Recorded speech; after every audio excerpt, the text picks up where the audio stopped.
OBJ. That's strangely close to Daniel Jones from the Giants. Daniel, is that you? Beat the Chiefs. Show me. If the Broncos and Russell Wilson can show me that they can beat the Chiefs, then I will start believing. The crowd up. And so are this defense, and Kansas City won't snap the ball again. The Denver Broncos have beaten the Kansas City Chiefs. Dave Montgomery on the Lions. Former Bear, gonna make this his revenge game for sure. David Montgomery gets the touchdown that ices the game. No! And there's the flag. There's flags. There's flags. There's flags. There's flags. Snap. Hold. Kick. Denver wins! Denver wins! Let's go! They open. No! What happened? Oh shit. Ladies and gentlemen, welcome to the Only Football Podcast. We got the Jacksonville Jaguars going up against the Kansas City Chiefs. I am so freaking pumped about this game. This is Jacksonville's moment right here. You beat the 49ers and the Kansas City Chiefs in back-to-back weeks with the second team being on national television. You're telling the world that we are here and we're not a team to play with. Mahomes, on the other hand, in Kansas City looked really good against the Baltimore Ravens last week. Perhaps it was getting Xavier Worthy back that was to blame for that. But after a pretty bad start, losing against the Chargers, losing against the Eagles, the Philadelphia Eagles also lost last week. We'll get it yesterday. We'll get into that on our recap. But the Kansas City Chiefs are starting to win again. They're 2-2. They found their way back to 500. The Jaguars are 3-1 though. So this is a big game. Kind of one of those where you're looking at it going, okay, Kansas City loses. They go back under 500 and they're 2-3. And Jacksonville's 4-1. Holy crap. How did we get here? Well, it would be because Liam Cohen. I mentioned this last week. I'll say it again. Liam Cohen joined Tampa Bay. In his first season, they went from the 31st ranked rushing attack to 5 in the NFL. And now, with ETN and the Jacksonville Jaguars, they go from 27th to 3rd in the league. Jacksonville is 3rd. I believe it's 141 rushing yards per game. But Jacksonville is finding a way to run the football. They're not asking Trevor Lawrence to do all that much. They're just a lot of things that you like about Jacksonville. There's also a lot of things you don't like. Jacksonville leads the NFL in penalties. Ironically, there's a lot of really good teams doing that right now. So as I say that, we get a penalty. And let's see who this was on. This was on Kansas City. We'll see if they can clean that up today. But this game, man, this is exciting. I've been to a ton of Jacksonville games. I was honored on their football field last year. I'm a huge Jaguars fan, not as big as Broncos and Packers, but when the Jags are on, I'm cheering for them. And when they're going against my rival, I might trick you all today as a Jacksonville Jaguar fan, but it's just the combination of growing up in Jacksonville and they're playing the Chiefs. I'm going to address the chat. We got some people in here. What is up? I got Jinja. I got Lil E. I got Daniel Berry Sports Highlights. I got Hat on Fire. All in the chat. We're going to display the chat on to the live stream. So it's live. Rick is going to be in here in a second. 3rd and 3 in Kelsey with the drop. Kelsey has been not great. A lot of people thought this was going to be his bounce back season after a disappointing last year. And let's take a look at this. This is what is he doing? He's catching the ball with one hand. His other hand's available. Mahomes thinks there should be a flag. I think it should be a catch. I feel like you got to catch that. And now they're going to punt the football. I thought being at midfield, they would go for a 4th and 3, but they don't want to give any unnecessary momentum to Jacksonville, so they're going to swap possessions here in the first quarter. Now, I'm going to put in a parlay live right now, all right? We're going to start with touchdown scorers, okay? I'm going to go Xavier Worthy, and I'm going to go Travis Etienne, okay? Let's go to passing yards. We'll go receiving props. Here we go. All right, we got Travis Kelce at 51.5 yards. I'm going to go over on Xavier Worthy's 51.5. Juju Smith-Schuster is at 24.5. I'm going to go over as well. If you look at passing yards, opponent passing yards per game, Kansas City is 7th. Okay. Jacksonville, on the other hand, is 23rd, giving up 233 passing yards a game. So I do expect Kansas City to be able to throw the football, at least have more success maybe in the box score than the – come on. And my FanDuel just froze. Let's go. Come on. Stop dicking around. All right. So let's go passing props. All right. Trevor Lawrence is at 200. I think that under could hit in this one. I'm going to go under 206 yards. Prime time.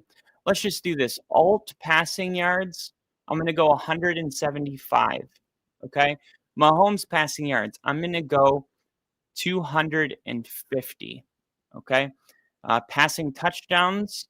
I'm going to give them 1 each to get 1 touchdown. And I'm going to profit boost it 50%. And rushing, Travis Etienne, I'm going to go over 65. And Pacheco and Kareem Hunt, I'm not gonna touch that. So receiving yards, let's see. Travis Hunter's at 33. I'm gonna say Travis Hunter has more than 33 on a big game. All right. And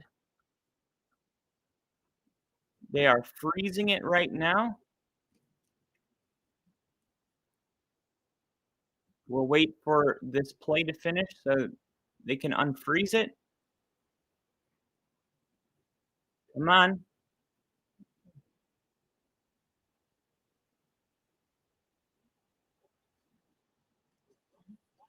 They throw a flag.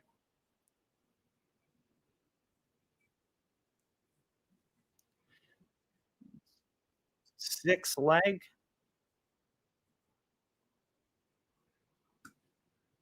There we go. We're going to go 10.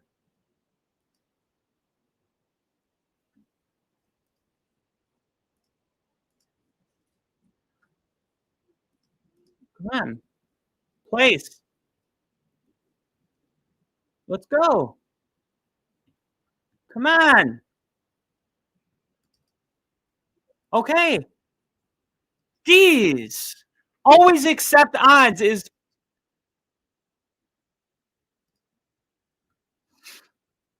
All right. 1 second. Play in progress. 2nd and 14.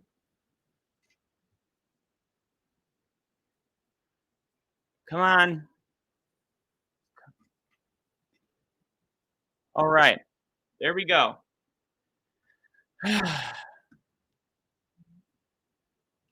So here we go. Patrick Mahomes. Let's see.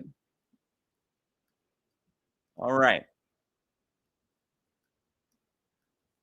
Travis Hunter, week 1. 44 yards. That was the most, I believe, this season. So here we go. 3rd and 14.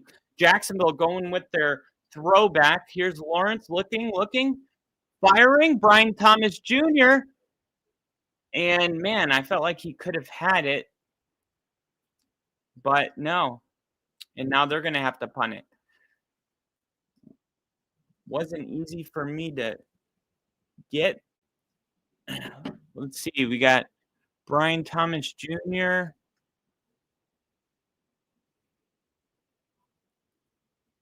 Where's Brian Thomas Jr.? I didn't even. Not a good start offensively for Jacksonville. I want to see here. Same game.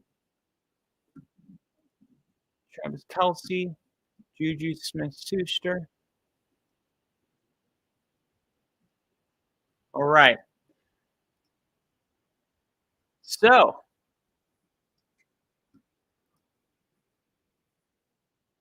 here you go.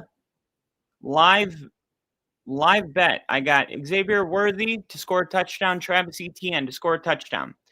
Xavier Worthy, over 51.5 receiving yards. Juju Smith-Schuster, over 23.5 receiving yards. Trevor Lawrence, 175 passing yards. Mahomes, 250 passing yards. Trevor Lawrence and Mahomes to each have one passing touchdown, and then Travis Hunter to have over 32.5 receiving yards, and Etienne to have over 59.5 rushing yards. He's at 8, so about 50 more rushing yards for him. I'm going to change up, put another one in. This one's going to have Brian Thomas Jr. having a big game, and that's going to be Xavier Worthy as well. Xavier Worthy receiving yards. Let's go alt. Xavier Worthy. Let's see what. Let's go 100 yards for Xavier Worthy. There we go. And come on.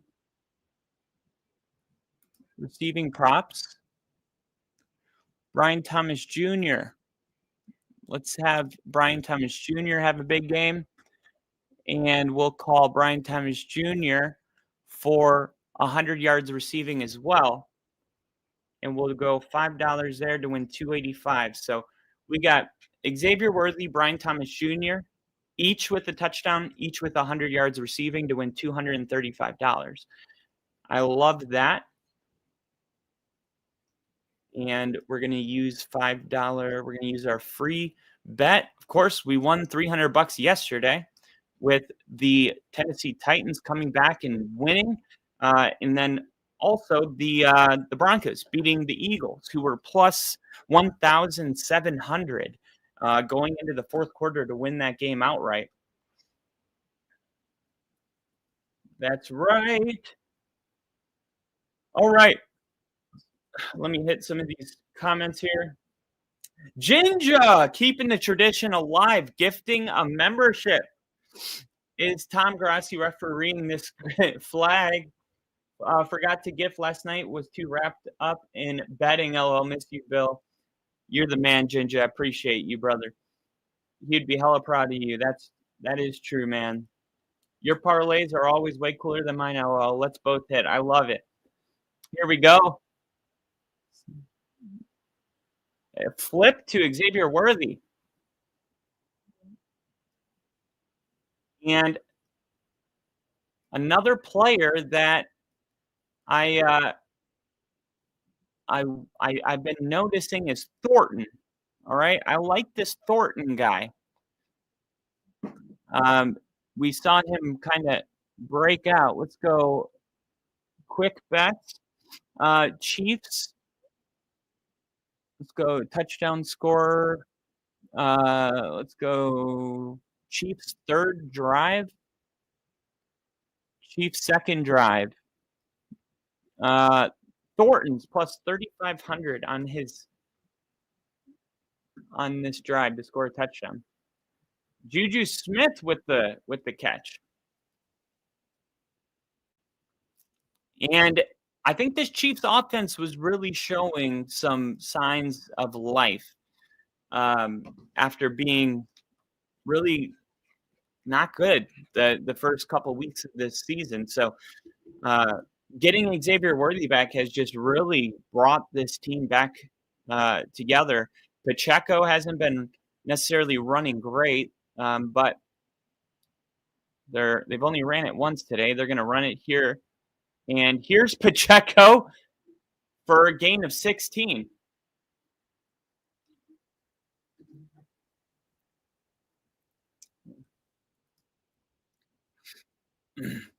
Pacheco's longest run of the year.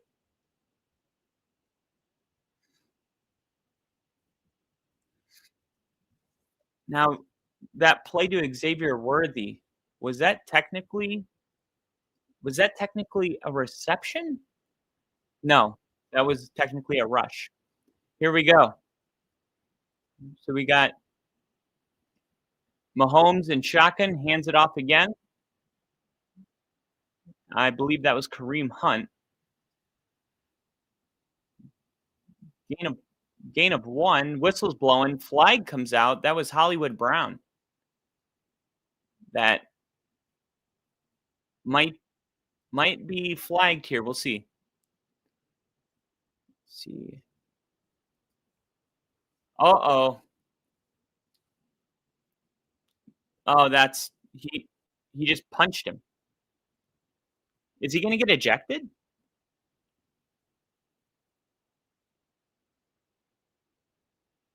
Man, he's lucky he didn't get ejected.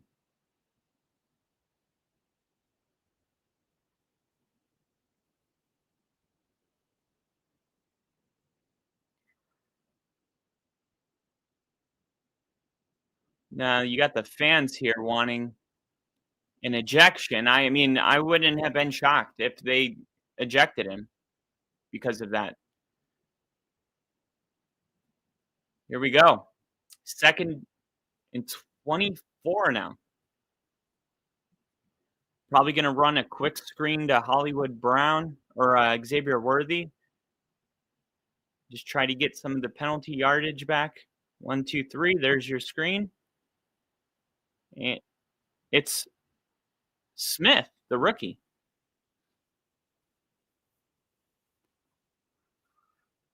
Seventh round pick from SMU.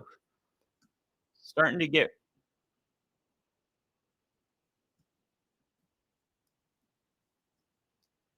designed play. Extra lineman. Good job on the lineman waiting for how many times is the timing off with these linemen downfield before the running back has the ball and then it's a legal man downfield? Mahomes 7 for 8, 73 yards. Big 3rd and 9 here. Now, Kansas City has to burn a timeout. Now, we've seen the Chiefs, they remind me of the Eagles offense in the way where they don't lack the home run ball. Like, we've seen them drop back or, shotgun, throw the ball 40 yards and get those big chunk plays. This is where they struggle the most, right? They're great in short yardage situations, 3rd and 3, 3rd and, 4, I'll give you that. 3rd and 9 is tough for them because they don't really have that receiver in this offense that has been like, okay, you're my go-to on 3rd down, my big body guy. That Cortland Sutton for the Broncos. A lot of speedsters, a lot of quick guys, but who's that guy? It used to be Kelsey, but it hasn't been Kelsey for a while, and I don't believe anybody's really gotten that. It's paramount for the Chiefs to be good on 1st and 2nd down, so they're not in these 3rd and 9s. We'll see if they have an answer for this one. Pressure coming. Mahomes taking a shot. Deep. Caught. Thornton catches it. And I was just telling you about Thornton. Thornton, who, man, almost was able to score a touchdown, who I had in scoring a touchdown on this drive. I had Thornton. That's a clean catch.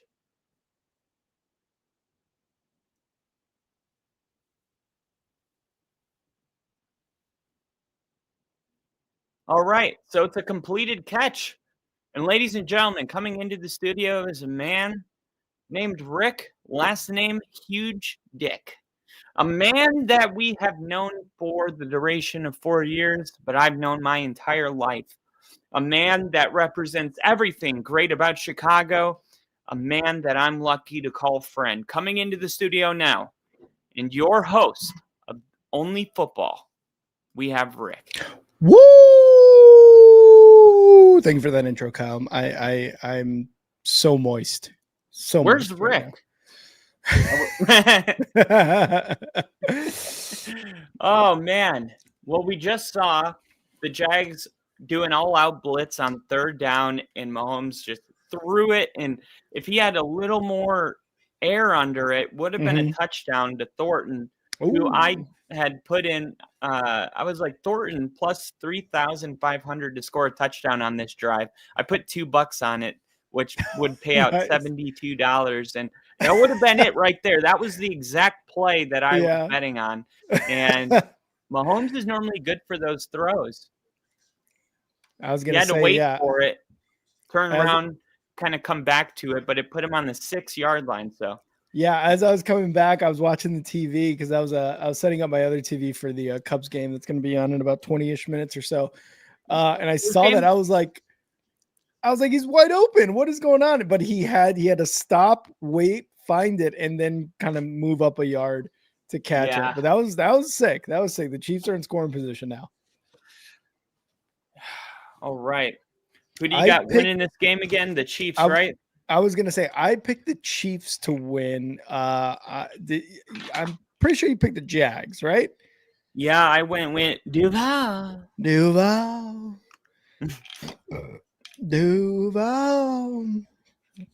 I'm going to grab a beer. What's up? Do you think he's been corrected since then? Yeah. How to properly do it? He better have, because he's not going to be a Jags coach saying Duval like that. Jags fans won't allow it. They'll be like, what are you doing? What's up, hat?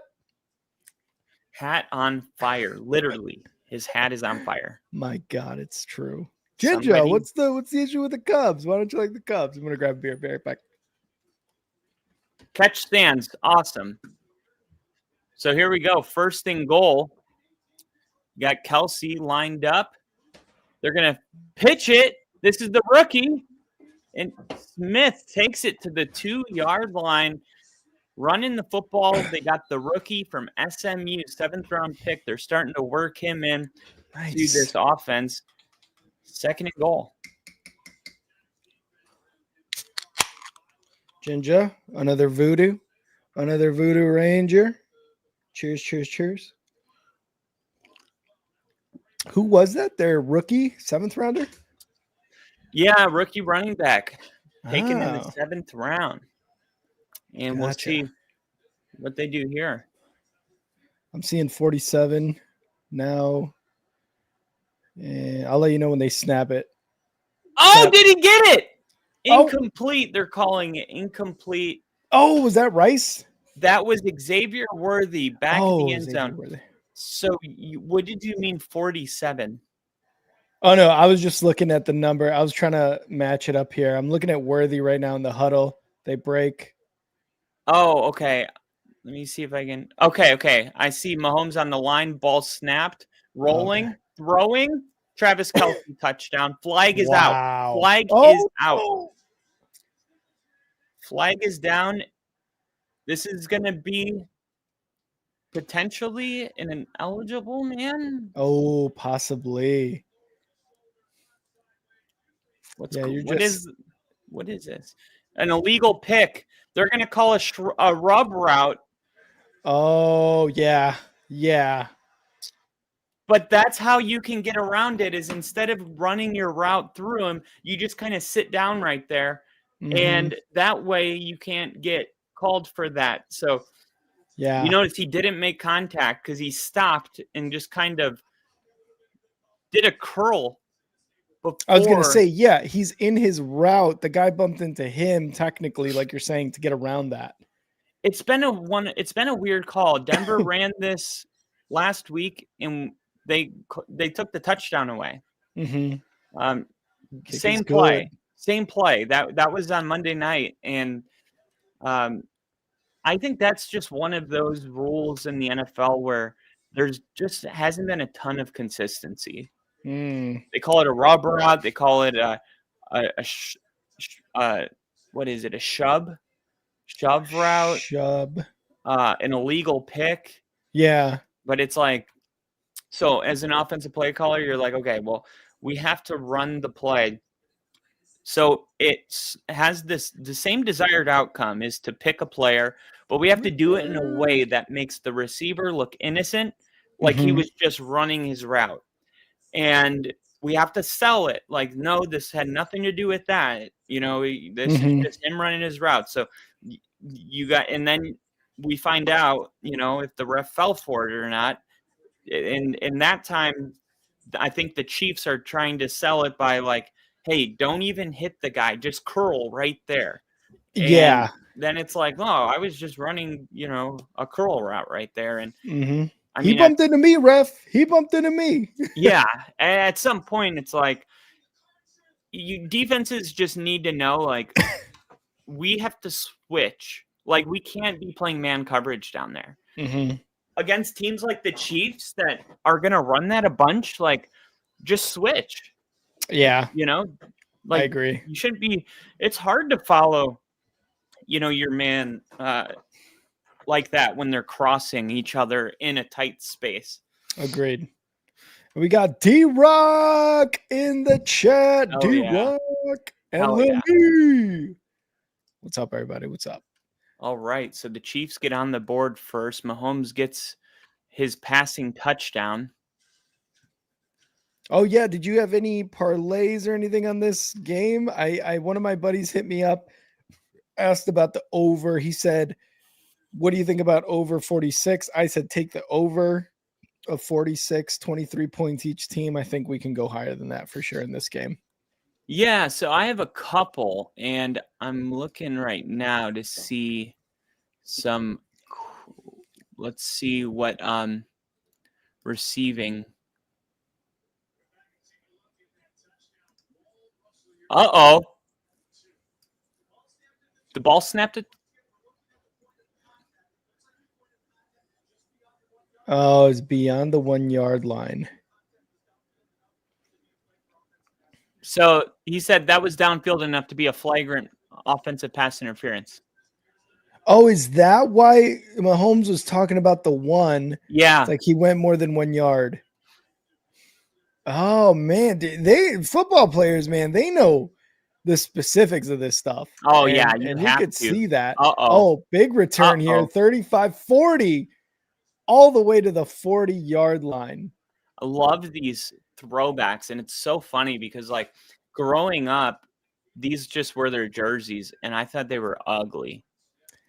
I'm still not even a fan of these throwbacks because just that teal color is like coming back for me. Yeah, I mean, this is a throwback of like 2009 with David Gerard back when he was their early quarterback. 2000s, late 90s. Yeah, it's like, do you remember David Gerard though? And he took him to the playoffs. Yeah, I was at the bowling alley when he beat the Steelers. Yeah, there you go. That's what the game was. Lawrence fakes the handoff, gonna throw it for a screen pass. It's gonna go for a first down and much more into Chiefs territory at around the 48-yard line. All right. That was Strange, I believe, right? Their tight end. Strange. Was that Strange? Yeah, 85. Was that Strange? No, literally though, like Strange. D-Rock, your Dodgers are killing the Phillies right now, 4-1. All right. Under center, snap, hands it off. ETN up the left side, and it's going to go for about 5 or 6 yards. So second and somewhat short coming up. Second and short coming up. And now keep in mind, Jacksonville third in the NFL in rushing yards per game under Liam Cohen, who first season with a team like Jacksonville. I mean, we're seeing a lot of teams struggle. Like the Jets are looking at, like, do we just tear it all down? Tennessee, And Jacksonville coming out with a chance here to be 4-1. Yeah. After beating the 49ers last week on the road. And ETN up the middle again is going to get about 3.5 yards. So it's going to be a third and very short coming up here for the Jags. And like you said, I mean, they're running the ball really, really effectively. They're running it so well with ETN that they got rid of Bigsby, which last year, you tell a Jags fan last year that they're going to get rid of Bigsby, and you're like, what? Right. He's been the best guy, but they, take him to Philly. ETN's like having a breakout year. Mm-hmm. And he's got a lot to offer. And he's like one of the best in the league right now. 3rd and 2. Lawrence keeps it and he gets it. Good job on him keeping that knee from touching before the ball. I think that's kind of a bad spot, to be honest. There we go. That's the spot. I was going to say that is definitely a bad spot. It's something a first down. The guy tosses it to the other ref. He's like, here you go. But I thought for sure he was going to get taken down before he got the first down. But like you said, like good job on him to not get the knee down until he crossed that first down. And he had that well over a yard. Yeah. Here we go. Trevor, was he under center here? Gonna fake the handoff this time and throwing it. Caught. Brian Thomas Jr. flag comes out.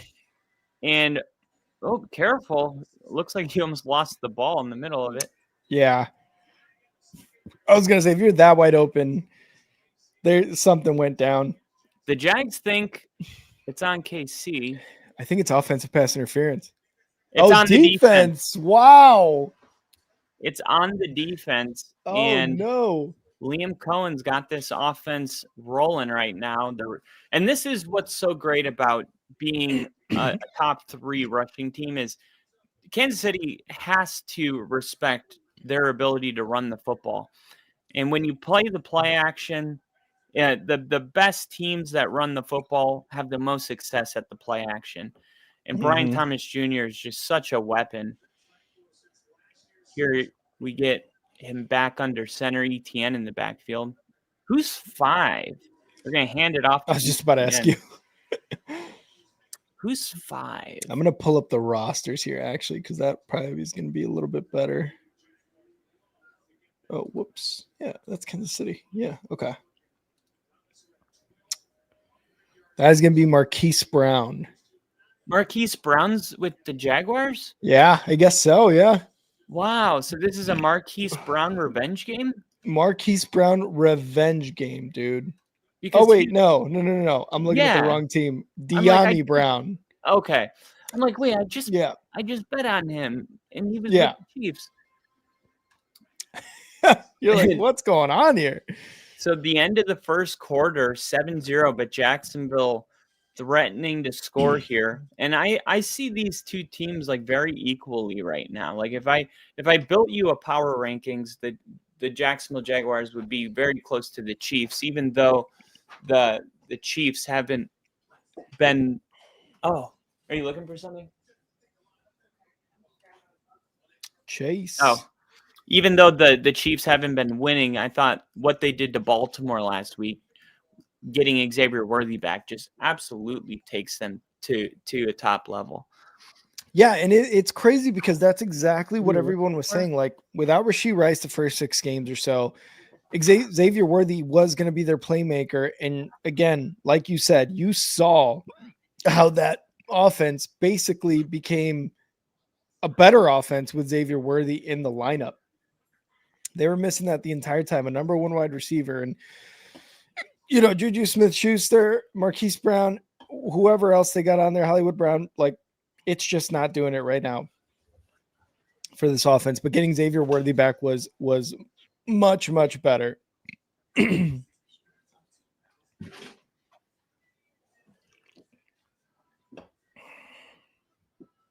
Cool Ranch Doritos Locos Tacos. I mean, I could fuck with some Doritos Locos Tacos right about now.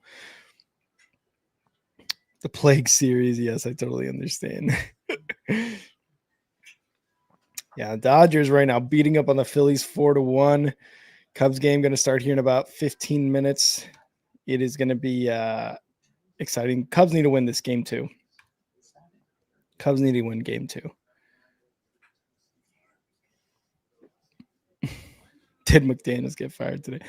Not yet, but kind of like D-Rock said, I feel like it is that time. That it's getting to be that time for McDaniel, unfortunately. Lifetime Reds fan, Rick. That's why I fuck the Cubbies. Oh man, I always feel so bad for Reds and Pirates fans in the Central because you guys develop talent, you guys draft talented players, and then just ship them off, and that is just no way to run a franchise, and it sucks. But I mean, it's just rough. It's just rough. I don't know how fans are still fans of those teams when they're just consistently giving away their best players. So they're back, second and goal, start of the second quarter. Trevor Lawrence, shotgun, 3 wide receivers wide, 1 running back, 1 tight end. Inside the hot zone. Snap, fakes the handoff, rolling right. Trevor Lawrence looking, going to get it to ETN and get down to the 2-yard line. Give it back to ETN, baby. 3rd and goal upcoming. 3rd and goal upcoming.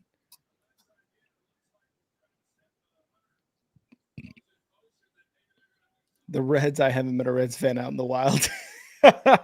And the funnier thing, D-Rock, is you met a Reds fan in an NFL community. 3rd and goal at the 2, or around the 3, actually. Trevor Lawrence in the shotgun. He's going to motion, rolling right, going to take it himself. Oh, and he gets tackled out of bounds before crossing the goal line. Hicks hits Trevor Lawrence hard out of bounds, and we're looking at a 4th and goal right now. Kyle, are they going for it, or are you going field goal here? Going for it. Kyle's saying they're going for it. And there's Hicks. Bop. He didn't even get past the pylon. That was a good tackle. Yeah, I think you have to go for it, to be honest. Yeah. All Here right, Trevor Lawrence inside the 1. QB. They're going to pass it to Strange. Snap. Oh, the ball. Oh my God, interception. Chiefs recovered. Interception. Oh no. They have said how long? They've literally coached. God. They coach you not to do that. Yeah. Never do that because you won't hold on to the ball. Look, this is technically an interception. No, because it was batted out of his hands. Right there, does not cross the goal line. Wait, that's a touchdown. No, I don't think so. I mean, once the ball broke the plane, it's a touchdown. But did he have control of it? Yeah, we saw that with running. We saw that with the Cardinals. We saw that with the Cardinals yesterday when the guy let go of the ball. But he let go before he crossed the plane. Are they going to call a touchdown? They should, because look, right there, look. No control. Did not cross the plane. No. Oh, that angle is way different than the last one. Yeah. From this angle, it does not look like he crossed the goal line. Yeah, literal centimeters. The second angle, when the official came on and said that he didn't. Yeah. I get your control question. Mm-hmm. The other angle, it showed the football being like over the plane, and it hasn't even been hit yet. Oh, I saw the hand, the either Karlaftis or whoever was the linebacker there for the Chiefs. I saw the hand on there before it crossed the goal line. So depending on the control, or even if it even crossed the goal line, I think it's going to stand as a fumble recovery by the Chiefs. Let's see. Kansas City. Let's see if they can do their drive to end in a safety. Here it is, drive result. To bet on it? Yeah, I was curious what the odds would be. Gotcha. This would be a long drive. So you could do To catch a pass, Xavier Worthy, Travis Kelce, Marquise Brown, Juju Smith-Schuster, Tyquan Thornton, Taekwondo. all of them. Wow. And D-Rock saying fumble. What do you guys think? What is going on right now? FanDuel's tripping, dude. It just said touchdown Kansas City. And then it said under review. I was going to say, like, there's an official review going on. I don't know what FanDuel's talking about. And then they took it off. They're like, that's our intern, Mike. We usually don't let him do this, but today we did. Yeah, we're not going to let him do it again. I'm just thinking, like, if Kansas City goes on a long drive, all right, they got 98 yards to go. Xavier Worthy, Travis Kelce, Marquise Brown, Juju Smith, and Thornton all catch a pass. I get $200. Ooh. Let's go. I feel good about that. Watch it be a 3 and out. Yeah.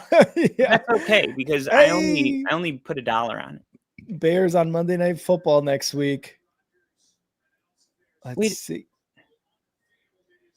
Yeah. No touchdown. Yeah, that was fumbled way before he got across the line. I agree, though. Different angles. Yeah. It all depends where the camera is, too. So the Chiefs are going to start at the 3. It's going to be Hunt. Oh, big run to the 20, 30, 34-yard line. Kareem Hunt with a huge run. 30 yards. What a bummer for Jacksonville. You got him pinned deep. You're looking at trying to get a safety, and no, they run it for 50 yards. It's like, man, I could understand breaking a pass because you were playing the run trying to get the safety. You were trying to get the safety, and they ran it on you. Yeah. That's how confident they were, and it's kind of slap in the face too. Mahomes quick throw left side. Xavier Worthy stiff arms his way to about 5 yards on that play. 1 down, 4 to go. Is that the receptions? Yeah, to catch a pass on this drive. Ah, okay. Xavier Worthy, check. Now Travis Kelce, Marquise Brown, Juju Smith, and Thornton. Thornton's in. Love to see it. There you go. 2nd and 5. This is Kelce. This is Kelce right here. Shotgun. Mahomes takes a snap, low snap, looking, passes left, and it's going to be Marquise Brown this time, who gets a big first down into Jags territory. This offense humming right now with the Chiefs. That was Marquise Brown? I'm pretty, Hollywood Brown, yeah. All right, check.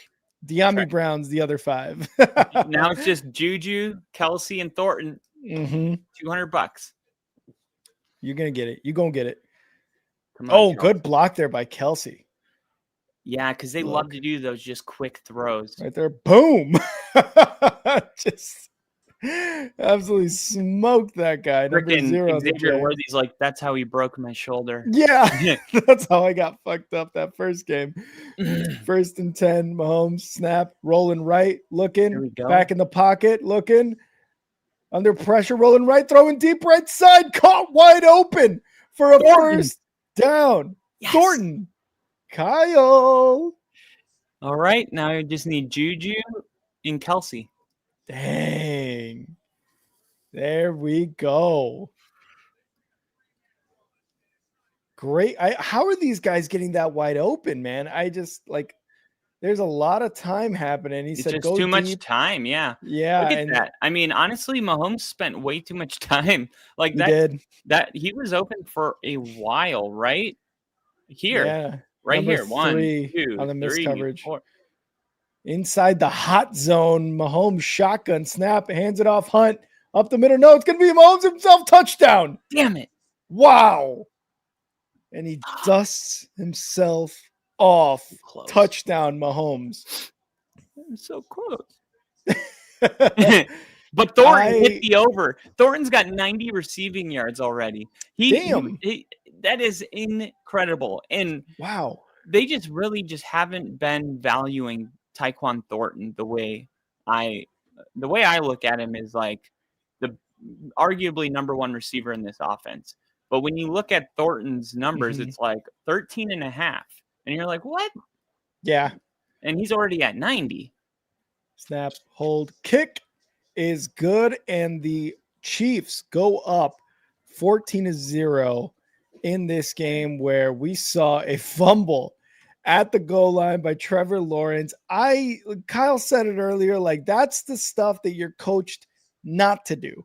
And honestly, the way that play was looking, if they would have just like pushed them in, whoever was in the backfield, I forget if it was a tight end or ETN, I think the Jags score. I think it's a 7-7 game, but instead Trevor Lawrence playing a little too much of a hero ball. It seems like jumped up, tried to get the ball across the goal line, knowing that he just needed to cross the goal line with the ball to score. Instead gets fumbled before it crosses the line. And again, you just like, why are you doing that? You've got an amazing field position there, because even if you don't get it, then they're starting at inside the 1 at the 1 yard line. The Chiefs are. So I don't know. I don't do that again. I think Trevor Lawrence for the rest of his career, however long it is never going to do that again. You do it once and it makes that much of an impact where the team goes 96 yards, I believe, to score. You're never doing that again. You're never going to make that mistake again. So Trevor Lawrence, very questionable as to why he would do that. And yeah, Ginger, honestly, give ETN the ball. You're one of the better running teams and you've improved vastly over last year. Give it to ETN there. Get the score with your running back instead of, again, jumping, trying to get the ball across the goal line. That just, it doesn't work as much as I feel like a lot of people think. Keep betting Thornton. He's going to have a huge day. Is Thornton a rookie? What? He was 80, right?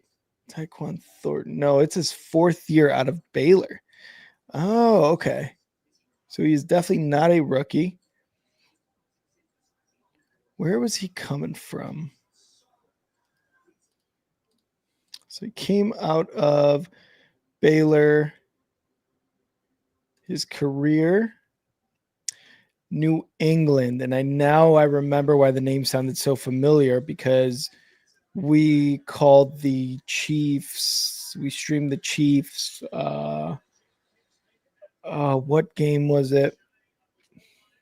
It was a primetime game with the Chiefs a couple weeks ago or so. That's where the name came in, and we were looking him up actually too. And we're like, wow, Tyquan Thornton doing really, really well. Fumble from Jax reminds me of Stevenson from Pats last night. There was so many in that game, Lily. It was ridiculous. That game was ridiculous. I knew the Jags were in trouble when Lawrence threw a pick and Cohen was yelling, and he just brushed him off like first game of the year. Oof. And the kickoff is going to be taken back to the 30 for the Jags. That's going to be that's where their next drive is going to start.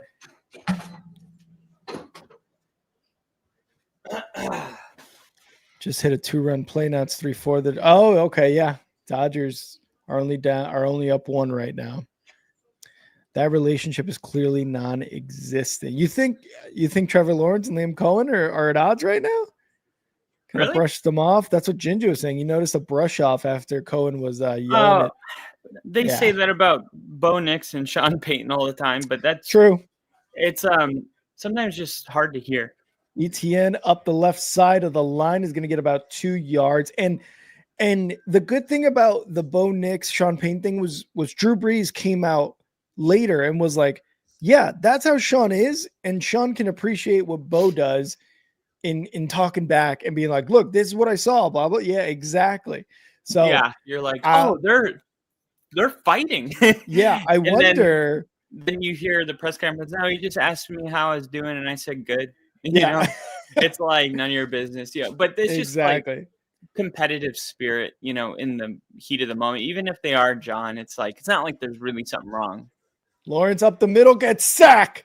Lunch. No, I'm not saying their relationship isn't at odds. I just haven't heard anything about it. But yeah, and this would be probably, I think, a good. I'm not saying he needs to do this, but if Baker came out and was like, "Oh yeah, Liam's like that," as a play caller, if you do something dumb, he'll call you out on it. Because this is the first time Liam Cohen's a head coach, so I'm not saying that Andy's Baker really has to do it. good. I would say it helped. Like, you know what I mean? So usually the ones that are good care. Exactly. So it's 3rd and 10. Lawrence shotgun, 4 wide, 1 running back to his right side. Looking at the defense for Kansas City, they're showing blitz, takes the snap, and it gets blown dead. Now, this is what I was talking about. What's keeping me from taking Jacksonville and putting them in my top 10, they lead the NFL in penalties. Now, they haven't figured out how to do the little things right. Yeah, exactly as Troy Aikman, you can't have it.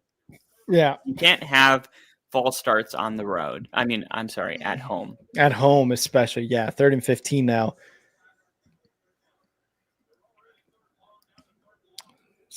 Wait, I thought there was another penalty.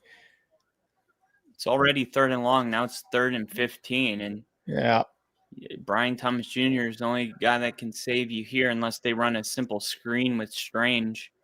Trips left, shotgun. Travis Hunter. Trevor Lawrence on him in the pocket, going deep right side, incomplete. He almost got sacked, and Brian Thomas is going to get a flag for pass interference there. Wow. I mean, he tackled him before the ball got there. Of course, that's pass interference. What are you seeing right now? Like on my screen? Yeah. Coach. Now pass interference ref. 35. I'm seeing coach now. Okay. Let me restart the game. Here we go. All right, now I'm seeing the replay.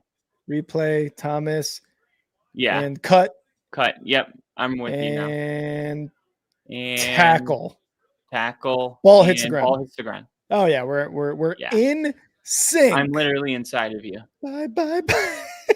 As you say that, KC, the Chiefs feel ready to unload in someone. KC, settle did down. Not mean it like that. Unnecessary horniness, 15 yards on KC. Trevor Lawrence. I know KC doesn't talk like that. 2 yards on that run. Casey's head in hands like, that's not what I meant.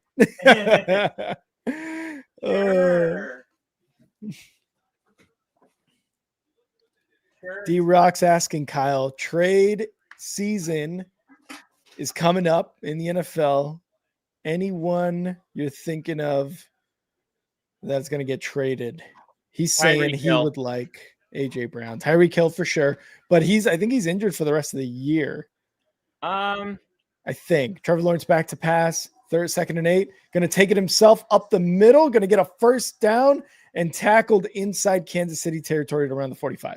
I think we forget that he can run, A lot of times when you're talking about like dual threats, people don't really consider Trevor Lawrence a big dual threat guy, but he's got some speed. Yeah. 20 rushing yards. Like he doesn't get caught by that linebacker. He's able to. There's a lot of run him. Yeah, exactly. And another run left side is going to go for negative yardage. It seems like possibly a 2nd and 12, if not a 2nd and 10 upcoming. Yeah, Tyreek is out for the season, and the Dolphins are more than likely going to release him at the end of the year. Multiple ligaments, including the ACL, that required surgery this week. The goal will be to be ready week 1. So Tyreek Hill, unless you can, if the Dolphins are probably going to release him, is what the news is saying. And unless you can get something for an injured Tyreek Hill, I think he's going to be just going through his surgery and all that. As a big pass left side, Trevor Lawrence, big move there, close to a first down. Wow. Who was that? Who's number? Oh, is that's Travis Hunter. There he is. I thought Travis Hunter would have himself a a good game being on prime time, Yep. family watching. Oh, that's true. Yeah. It looks like it's a first down, but we'll see where the ball went out and where they spot it. How does my lighting look? Looks good. Under center, Lawrence, 1st and 10, takes the snap, going to hand it off. No, fakes it, looking in the pocket, going deep left side, wide open, incomplete, intercepted, Chiefs. No, they drop it. Oh, my God. It bobbled on like 3-4 players, and they drop it. Wow. Oh, they had 2 opportunities to intercept that tipped pass, and they could not come away with it. That would be a ridiculous second turnover in a row for the Jags. That was almost as crazy as the freaking Titans game yesterday. Yeah. Tip. Oh, 23 and 32 each had a hand on it, and they couldn't come down with it. Tipitis has struck. Throw left side, sort of a wide receiver bubble screen there, and goes for about 5 or 6 yards for the Jags.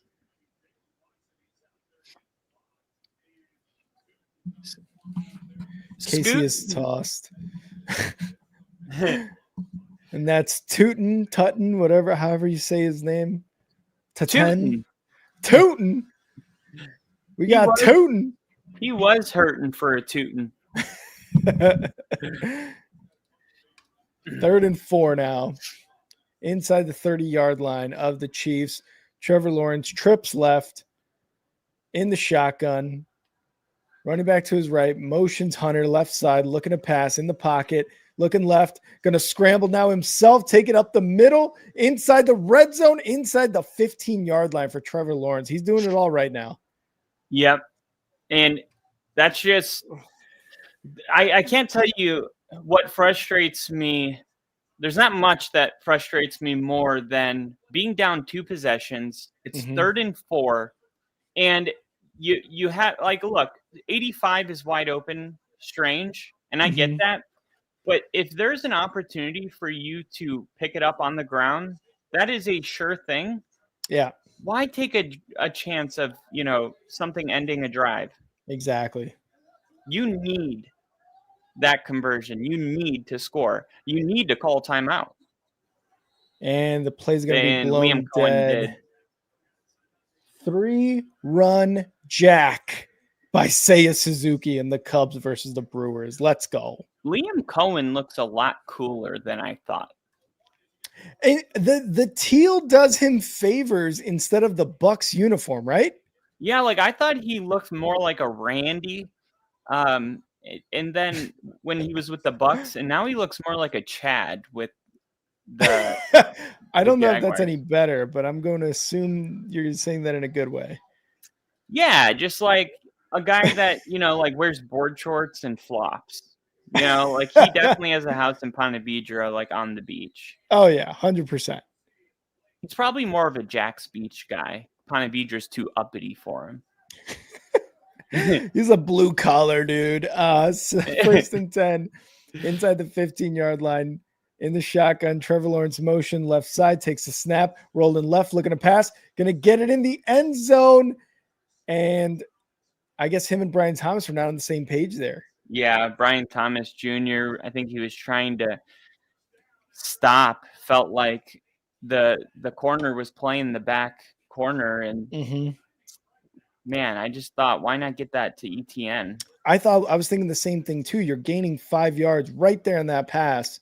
And he's probably right a good shot at a first down. And you got that.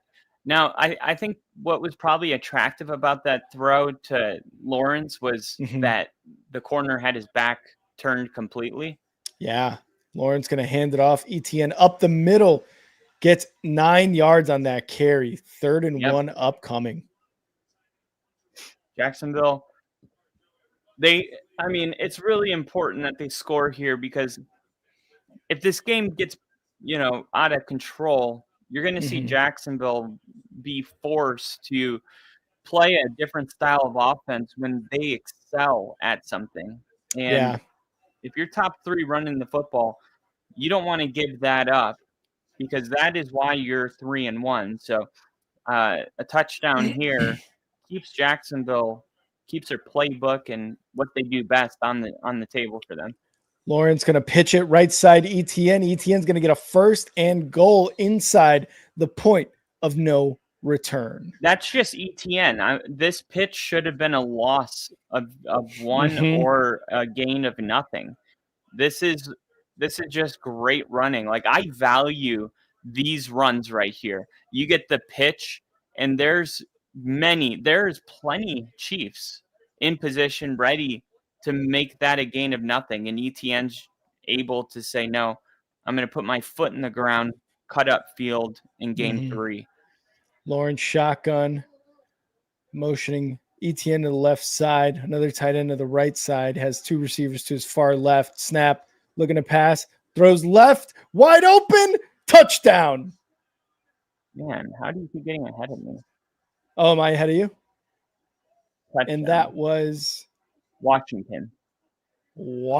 Parker Washington on a 3-yard touchdown reception. Great ball placement there by Trevor Lawrence.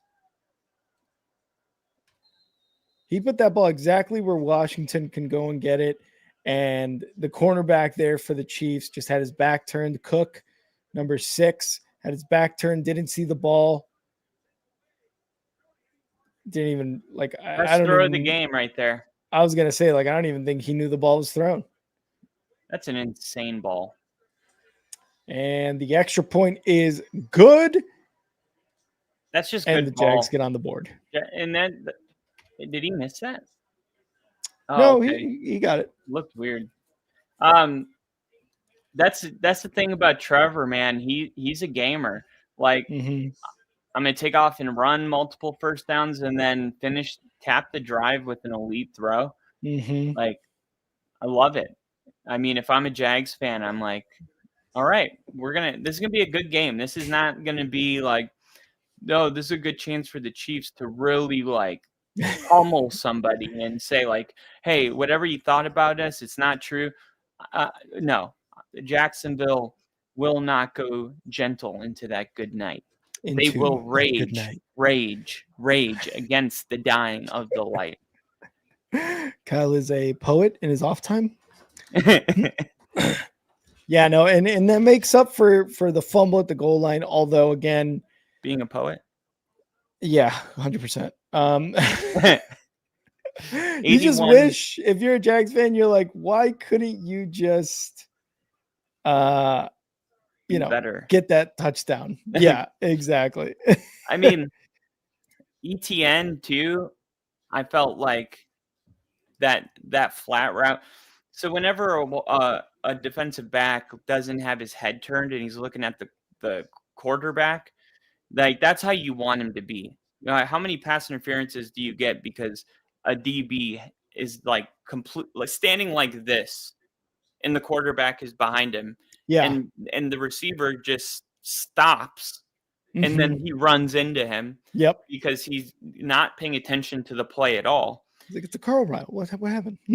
I think the throw, when he ignored ETN in the flat and threw it in the end zone, I think he was trying to draw a pass interference because the DB had his back turned. But unfortunately, Thomas Jr. just stopped and he didn't even continue to run. I thought he could, if he would have kept running in the back of the end zone and kind of jump and let him hit him a little bit. There's a real art to drawing offensive pass drawing defensive pass interference. And I think Trevor was trying to do that because it was a good situation for it, but they were not on the same page. One sec, just looking something. Oh, that's what it was. Okay. And pass interference rant is over.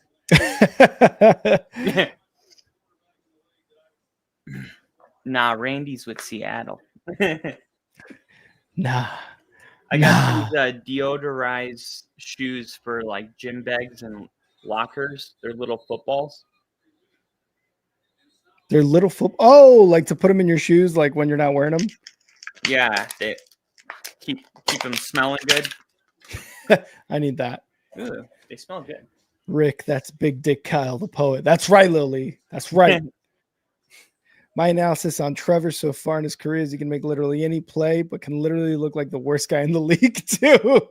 I mean, yeah, and he turns the ball over quite a bit as well that we've seen, but hopefully with Liam Cohen's offense, I mean, it looks better already, and like Kyle said earlier, it's been getting better.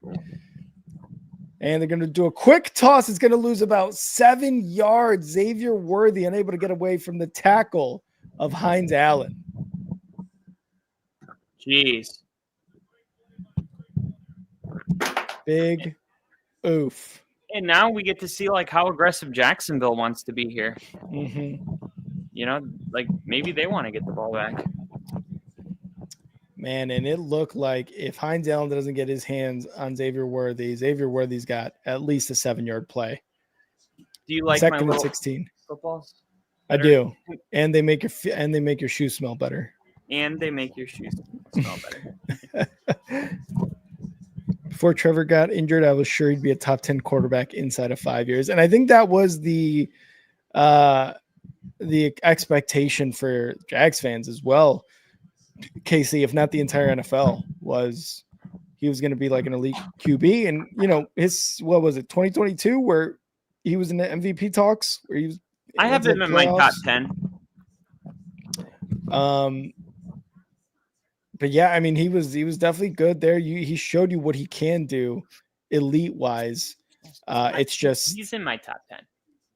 Yeah, and I think like the whole thing with that coach from Florida, and then the Doug Peterson stuff going on. Urban Meyer, yeah, it's just been not great for him. I just that whole Jacksonville team, but I mean, I think he can still do it. Maybe he can still do it. They haven't done him any favors. Exactly. And Jacksonville, I feel bad too because like the Shad Khan, the owner there, like. He's trying, man. Like he just like I will spend whatever I need to. Like, he came in as a guy that didn't know much about football, but he like dove right in, to the sport and like very similar to like the story on Apple TV, but it's soccer. Ted Lasso. Yes. Yeah. It's like very similar to that story where you like just kind of like, okay, I'm gonna learn, as I go. And and he's just been trying so many different things. And it's funny because I really do think like right now, because before it's like they had Trevor, you felt good about that, but the team around sucked, and then Urban Meyer's at the bar, grinding on people, not taking the team flight home. That's so weird. That's unheard of. I couldn't imagine. So weird. Like getting done with the game and then not being with your boys. Exactly. Like, I've gone to every Broncos game, and I go outside and I see Sean's the first guy.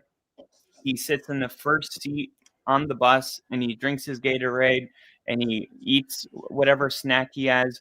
And then he goes back. He's with the team. He's not like, doing his own thing. So I think they've had a lot of pieces, but right now I think they have it all. And going to get rid of it there. His Mahomes unable to find anybody open as he was running right. I think it's the first time where you can check those major boxes. Okay.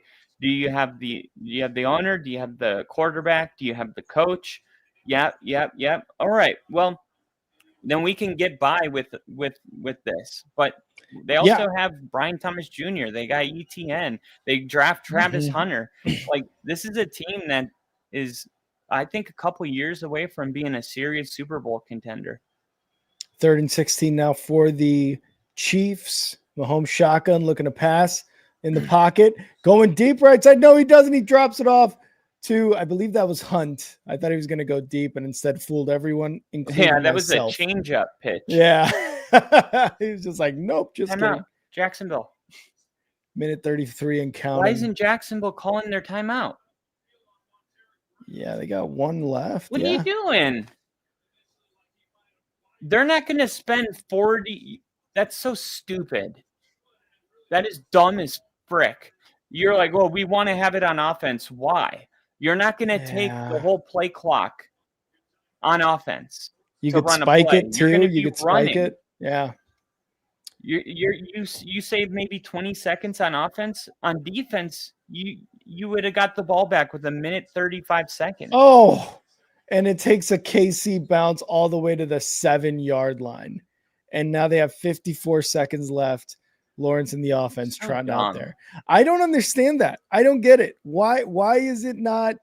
Why don't you take the time out there? Give Lawrence and this offense a minute 26 seconds. I don't get it. Yeah. And now you got to go 93 yards for a score in 54 seconds. It's possible. I just not a good move. Yeah. Terrible.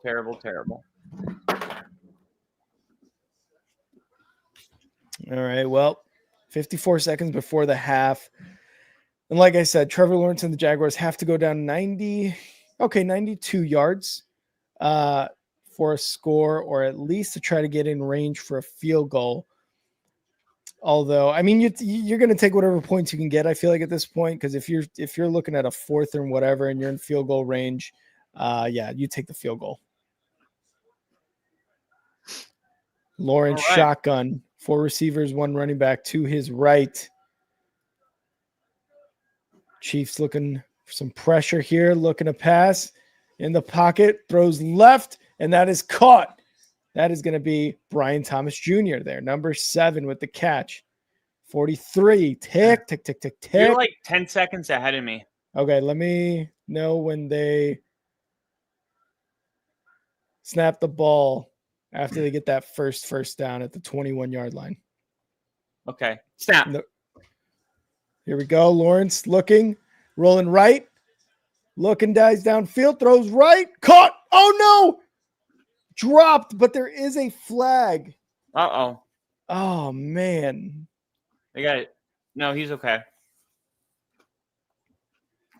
Yeah, number 32 seems to be holding on to something, and there's a flag. We'll see what this flag is here.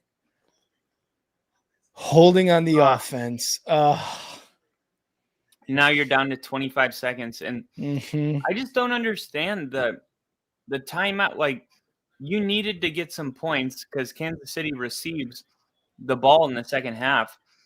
Why wouldn't you have called your timeout at 1 minute 35 seconds? Why did you let it go all the way down to a minute? I mean, it's just like, it's really what's the upside? It's driving me crazy because now there's 27 seconds and you're on the 10.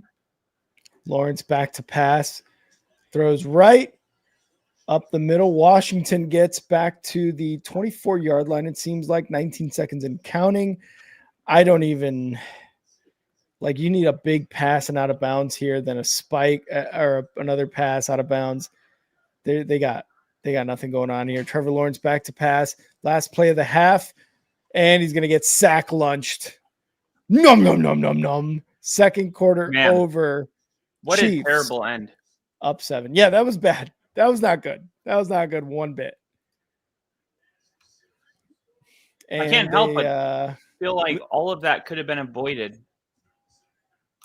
The holding call definitely hurts a lot there. But the time, not taking the timeout, man, that may change the game too. Mm-hmm. I'm not really sure what Liam Cohen was, because now he just takes it into the half, and it's like, what can you do with it? You know, their best first half in any game this season for the Chiefs, yeah. So, I guess getting Xavier Worthy back is like really starting to. I feel like the Chiefs feel like they're really getting in stride here. Yeah. And you had mentioned it earlier too, having Xavier Worthy back. I feel like that also helps Tyquan Thompson or Thornton really get open in the passing game too. And, you know, you already have Travis Kelce there, who's a big target and a consistent target. So feel like just going to him, getting him more targets is gonna help everyone else get open. Because if you got your eyes on Tyquan Thornton, Xavier Worthy's going to be open for a little bit, and then they're really going to start playing. -1 receiving yards for Xavier Worthy. Yeah, he did lose some on that. What do you call that when you throw it forward and like pitch it forward? Oh, you know what I'm talking about. Pass. Exactly. Yeah. So he did that, and he lost major yardage there.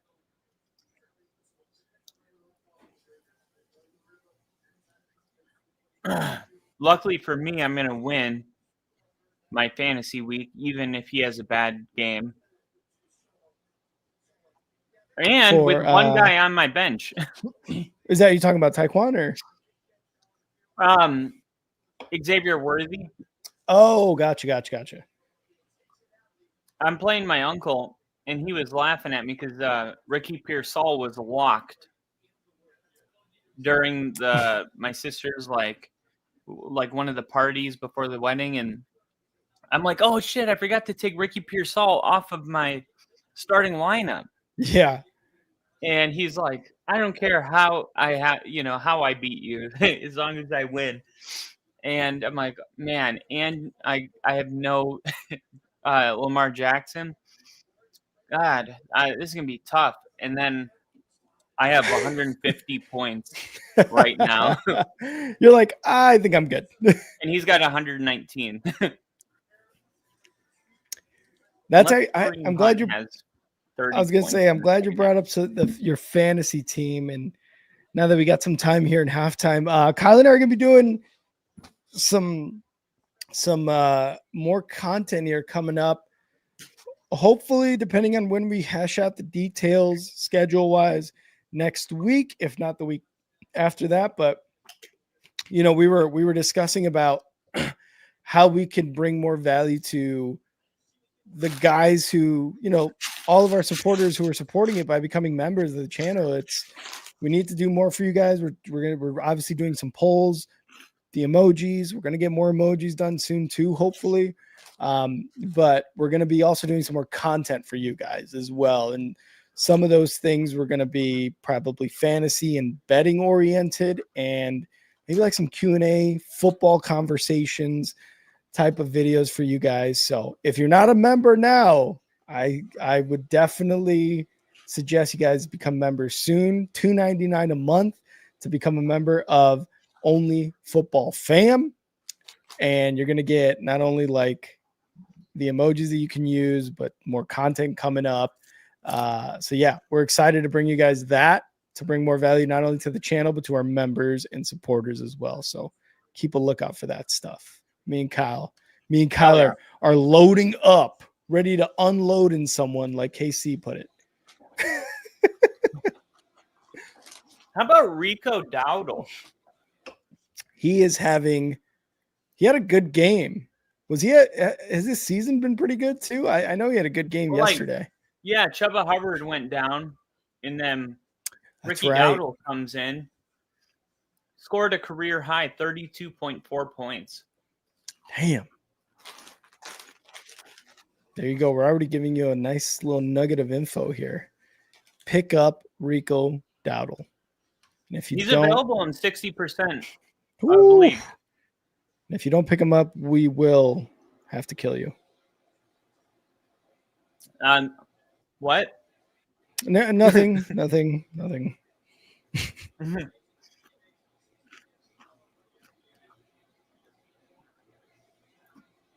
Is he available in my league? 100%. Rico Dowdell? He is. See? There you go. No, he's not. Oh, God damn it.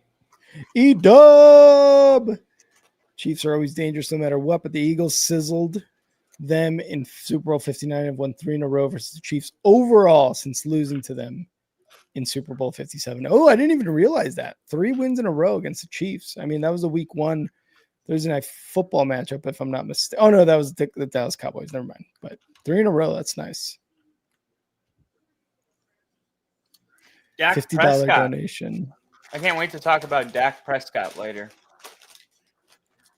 Dak did well too, huh? He's been kind of lighting it up. I mean, Dak's always good for like those stats, man. He's always good to just put up yards and touchdowns. Mm-hmm. Ginger, I'll take 15 memberships. Hell yeah. Sam Darnold, JSN. Yeah. What They a put in game good that was. performance. That was a hell of a game with Baker Mayfield and Ibuka. Dude. Mike Evans may not get 1,000 yards this year because of Ibuka and just how good he is. I feel like a lot of that is going to be going towards Ibuka. I mean, and he did amazing against the Seattle defense yesterday. So I wouldn't be surprised. Jamar Chase finally had a good week. Yeah, I was 9 points. And if you traded Jamar Chase and you kind of got a good amount in return, yeah, you're probably like, oh man, this would have been a good time to start him. But also, I don't think it's going to happen very often for the rest of the season. But Zach Taylor did say that he is definitely open to a change of quarterback, which, you should be. That shouldn't even be something you consider. That should be something that you do. You want to hear the craziest thing? CJ Stroud finished with more than 20 points for the first time since week 4 of last year. Oh my God. Oh my, wait, who did they play week 4? The Ravens. Oh, you mean last year? Yeah. I think it was a team. First name, first letter C of the city. Texans. Week 4 game. Oh, damn it. It was the Jags. I thought they had played the Bears, and that was actually week. No, wait, that was preseason. Oh, so it was week 2. Yeah, I was just trying to see if it was after the game where he big broed Caleb Williams, and I was going to laugh. No. Week 4 last year. Yeah, week 4 last year. It was week 2 that they played the Texans. So the Texans. He didn't big bro him last year. Yeah, he kind of big broed him where he was like, "Hey, bro," in the post game, everybody was saying that where he was like, "Hey, man," he said he was probably saying because he's giving a rookie advice. Yeah, but in his second year, like this isn't Tom Brady giving Caleb Williams advice. It's second year quarterback CJ Stroud giving second game in his career. Yeah, but he's no longer a rookie. Like you learn, that's why they don't haze second year players because it's not. You're not a rookie anymore. Yeah, but a second year player giving advice as if he's like, dude, I've been in the league 10 years. Just keep your head up, something like that. It just didn't. It wasn't a good look. And ever since then, CJ Stroud has not been good. CJ Stroud. I disagree. I feel like this is like when someone says "bless you" when you sneeze, and you're like, "I'm not religious." It's like, okay. I don't. I think it's a bad look. It's like, just imagine if Bo Nix last year was given advice from, like, I don't know, who was the second year quarterback last year. Let's say it was Justin Fields or CJ Stroud, for example, or maybe not even CJ Stroud. Let's say Bo Nix was given advice from Bryce Young. From Bryce Young. Why? CJ Stroud has had a ton of success. Bryce Young hasn't. I'm saying Bryce Young gives that advice to Bo Nix last year as a second-year quarterback. You're like, Bryce Young, no. That would be way different because CJ Stroud won Rookie of the Year. Mm-hmm. It was the best quarterback season that we've seen in our entire life from a rookie quarterback until Jaden Daniels last year. Like, CJ Stroud was one of the most insane success stories in NFL history. Like, he came to a team that had 2 draft picks. I mean, in the top 5, they get Will Anderson Jr., CJ Stroud, and CJ Stroud is throwing for like 4,500 yards and takes his team to the divisional. I think they won a playoff game. They won the wild card. So, like, I get Bryce Young being weird. It's like, bro, you were benched for like the whole season, and like you've only had 2 good games. But like CJ Stroud there's no is like, reason for a second-year quarterback to big bro a rookie quarterback when you've been in the league a year and 2 games. I don't think it's big broing. I think that's just what the people called it, and maybe Caleb. I feel like if you feel that, like, you're insecure. It was like there were people that were saying about the bananas that who is it that was eating all the bananas on the sideline? Oh, Mac Jones. Yeah, there was like a comment that was like, he's not even cutting up his banana in pieces. He's just like straight blowjob eating the bananas. And I'm like, if you have to cut up your bananas so you don't think about blowing somebody, like, I have bad news for you. Like, that I understand, but again, it's a second-year quarterback. If it was CJ Stroud in his 5th year, but they always talk after the game. They don't talk like, but you don't, like, here's the thing. I've seen a lot of interactions between quarterbacks post game, and even coaches have talked about it where they're like, what'd you say? It's like, I just said good game, or I just said, hey, good win, or, good game, whatever. Like, nobody keep your head up. It's a long That's season. what I'm saying. Nobody wants to be told like, hey man, you did a really good job. Keep your head up. It's like, no, just, I lost. Let me move on. And you saw Caleb too, like, all right, bro, see it, like, good game. And then going to move on, and then and CJ Stroud kind of held him back and said something, which is like, again, you had a good year. You're a rookie of the year quarterback, no doubt about the year you had your rookie year. But that doesn't, I just, it's like what you're, it's like, is he too good for advice from CJ Stroud? Because he's not. You know what I mean? Like, that's the bottom line. He's too good for Caleb a 1 year and 2 game quarterback. Games. But he's too good for a 1 year, 2 game quarterback to be giving him advice. He should be taking all the advice he can get. Who? Caleb? Caleb Williams. Last year, in that train wreck of a team, as the Chiefs get it down to 33, 34 yard line on the kickoff. It's not like he was like, hey, next time, like, they're running this coverage, do this. It was so generic. It's like what you would say to anybody, like, keep your head up. It's a long season. Don't get too down on yourself. Like, it's like he wasn't actually coaching him up. He was just saying all of the cliche things. Like, he just was. Part of being a successful quarterback is not viewing yourself like, I'm just the first-year guy. Like Jackson Dart, why is it working so well? Because he came into that locker room and he was like, hey, it starts with me. He can't view himself like a rookie quarterback. But it's different on your own team. The men. It's different on your own team. That's a different thing that you're talking about. The reason CJ works so well is because he doesn't view himself as a rookie. And if that rubs people the wrong way, then it does. But like, you can't. I don't think he should change for other people. But I don't think he should be giving advice to a rookie quarterback after he's only played a year either. I wouldn't even call it advice.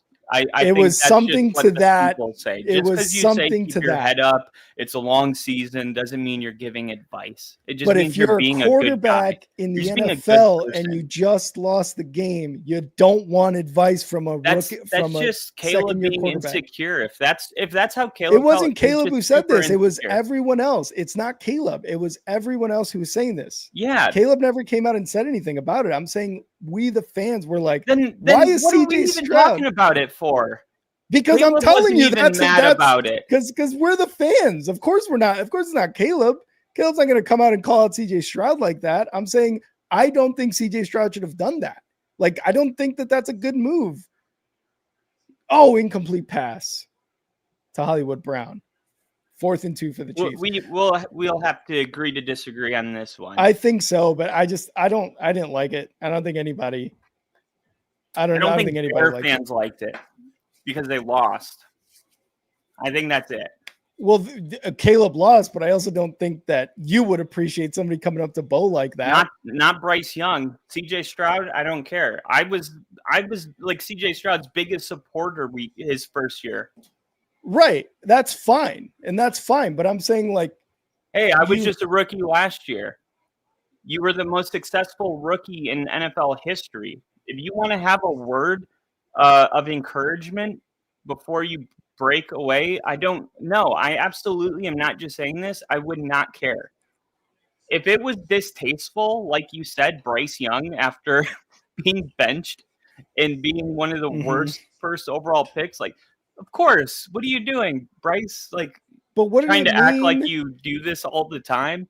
But CJ Stroud, like, yeah, like in my opinion, you've earned that right. You're different than all the other rookies. In that sense, wouldn't Bryce Young, having had a terrible rookie year, isn't that the same thing? Like, dude, I've been through this shit. It's going to get better. Like, wouldn't you like, isn't that the same way? Say. The context matters. Right.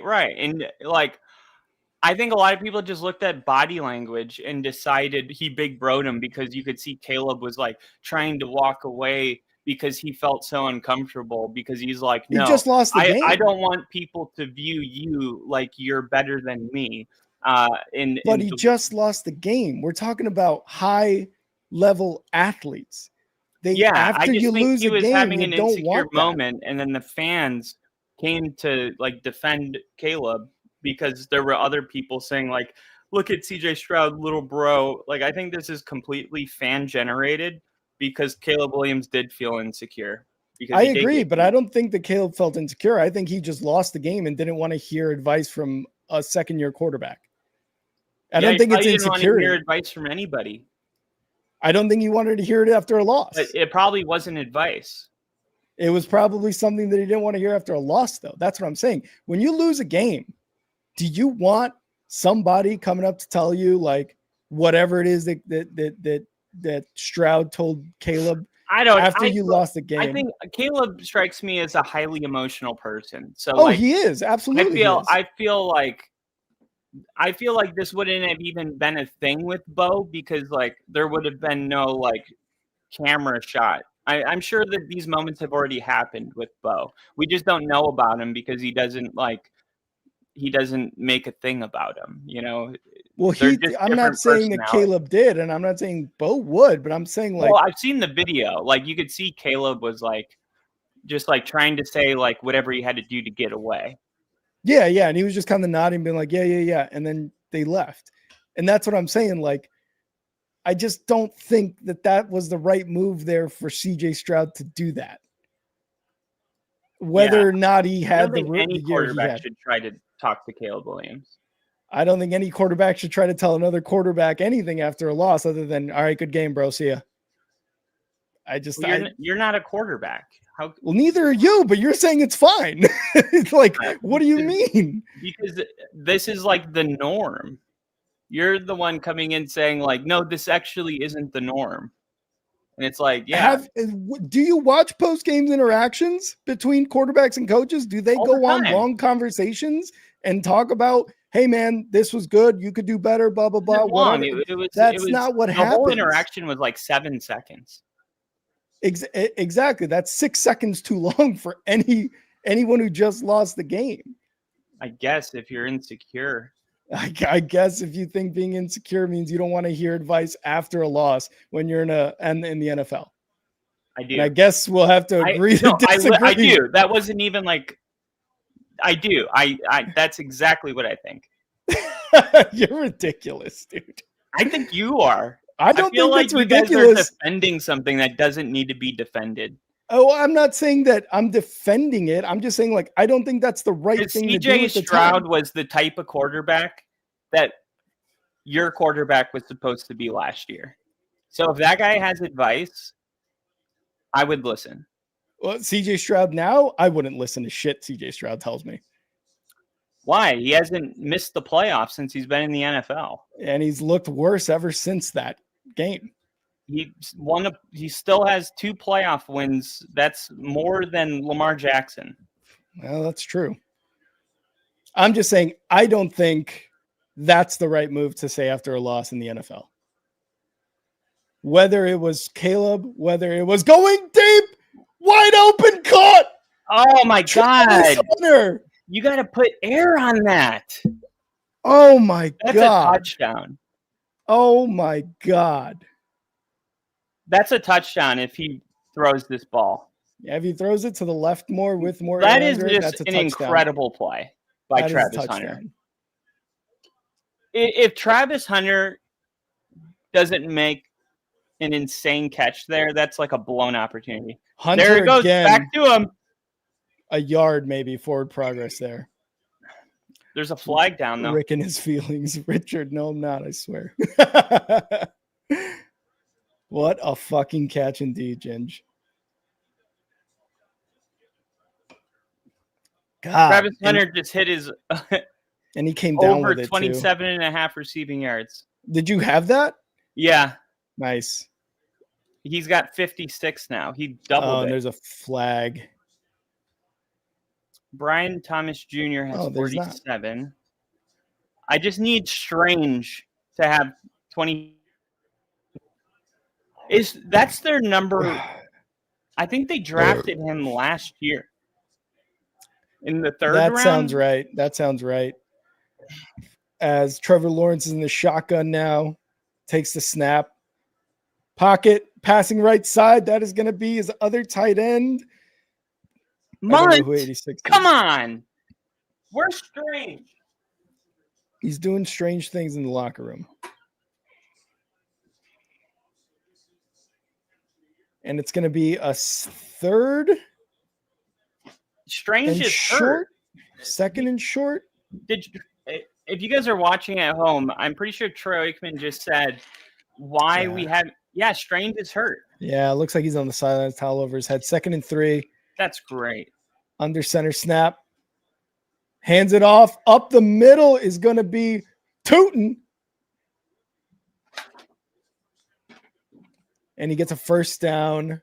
I believe they're already inside the red zone. If not, that got them inside the red zone for the Jags. And they're looking to score here, tie it up. Under 10 minutes in the third quarter. There's Mr. Duval, Liam Cohen. Duval. Oh, 1st and 10. Lawrence, shotgun.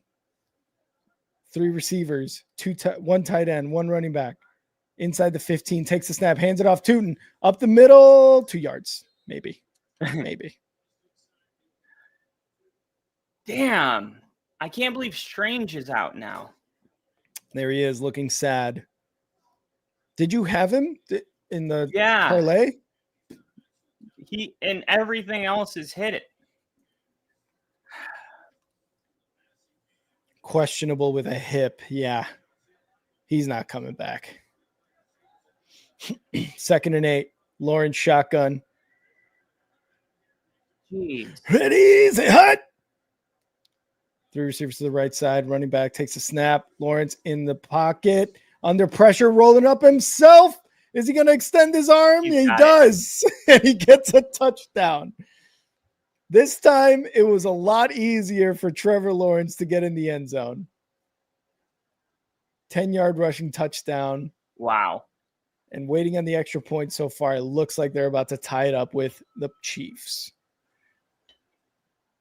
We got a ball game. Ladies and gentlemen, we got a ball game. Trevor Lawrence, is that his 2nd rushing touchdown?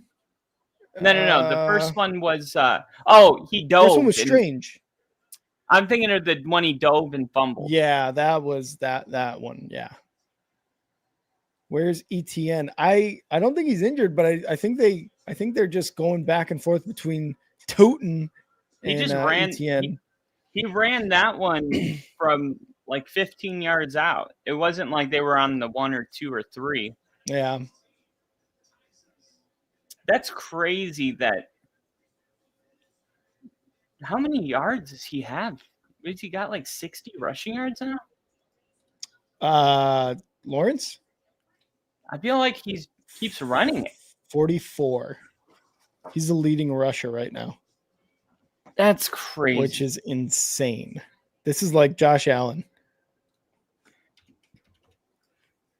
And the Jags tie it up. Lawrence gets into the end zone this time by himself. No fumble. Kansas City still favorite to win this by 2.5.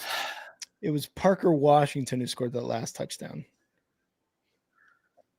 Yeah, it was that really nice pass in the left side of the end zone. To score.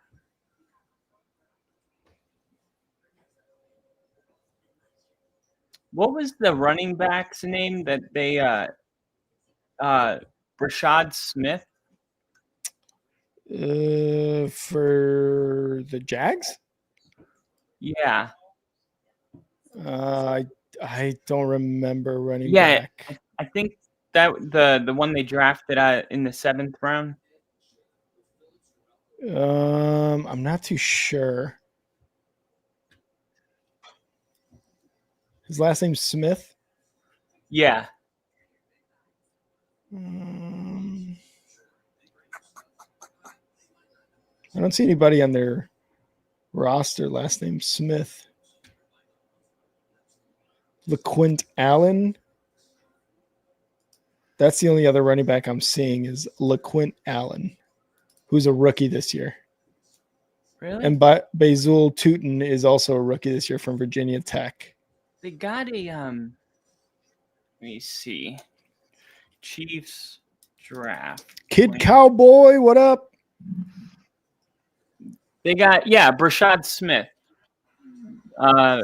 That's their running back, 7th round.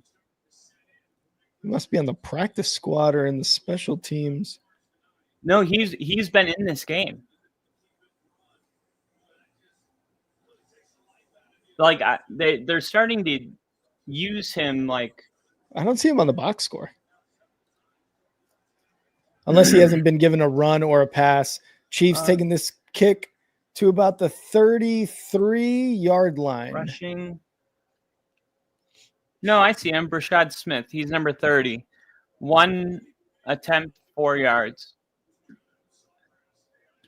And he's got 1 catch for 15 yards. Oh, the Chiefs. I thought you meant the Jaguars. Oh. That's where it was. Yeah. Oh, yeah, I see him there. 1 for 4. Yeah.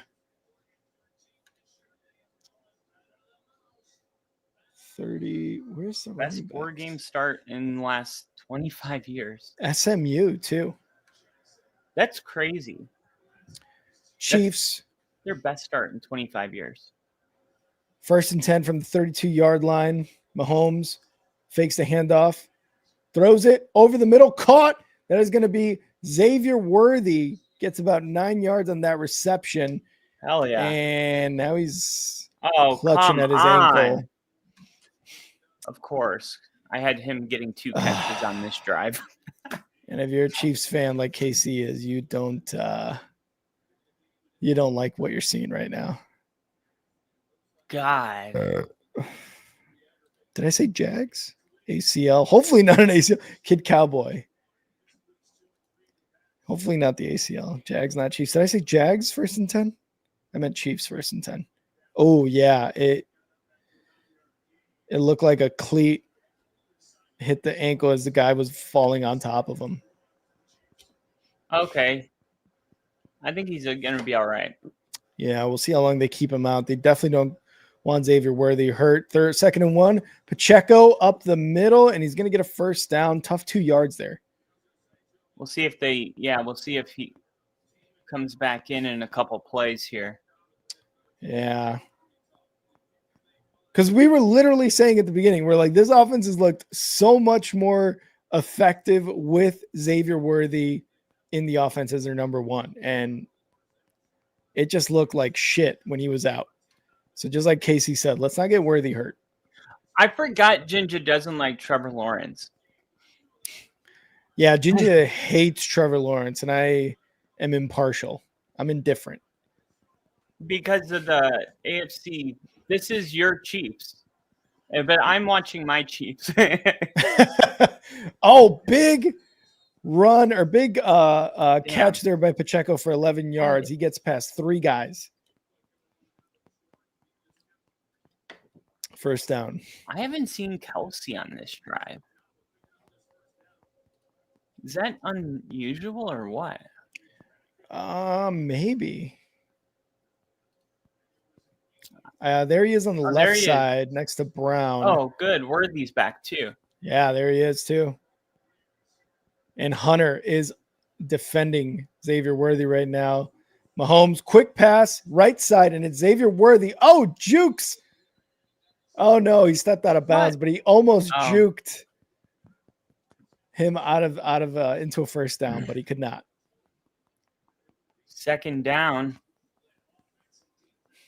I wonder how many snaps Hunter has on the defense right now.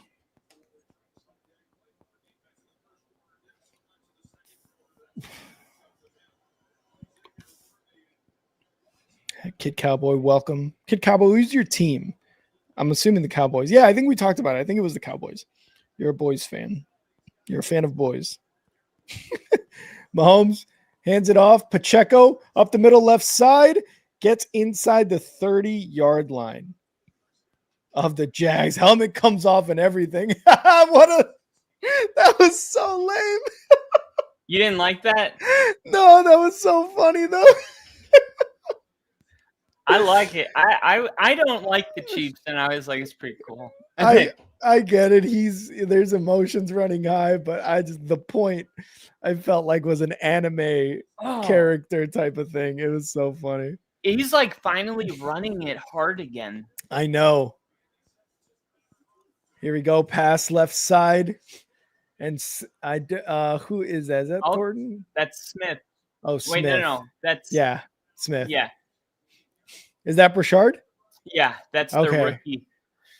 And they're checking up on Pacheco on the sidelines. He's like, it's fine. I'm going to put my helmet back on. And I'm going to run hard as hell. This is the first time, though, I will say, like you said, this is the first time I see Pacheco run as hard as he ran in a really long time. Yeah, it took a while for him to kind of get back into is Kelsey? There he is. Okay. Here we go. Mahomes back to pass. Lobs it up in the air right side. Too far for Thornton. Trying to get Thornton a chance. Yeah. But not a good throw. Mahomes, why does he always have his one hand like this? Have you seen pictures of him where he's just like this?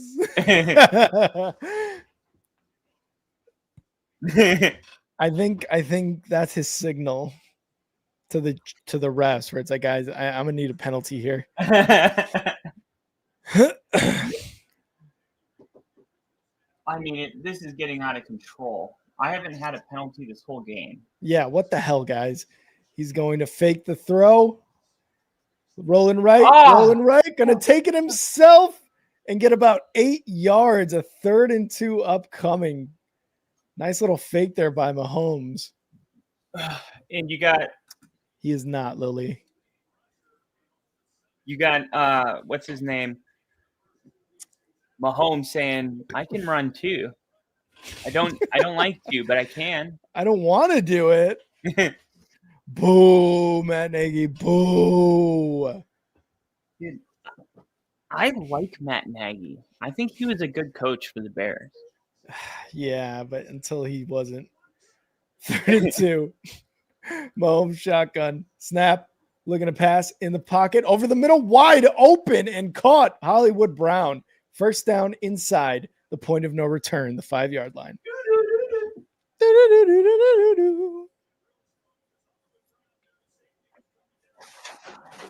8 yards. Mahomes is a magician. Hollywood. Great throw there and great job on number 42 of the Jags. I'm assuming they're safety, preventing a touchdown there. Inside the 4-yard line, Mahomes shotgun, motions Gray. Takes the snap, going to hand it off. Kareem Hunt up the middle, gets stuffed at the line. No gain. 2nd and goal upcoming.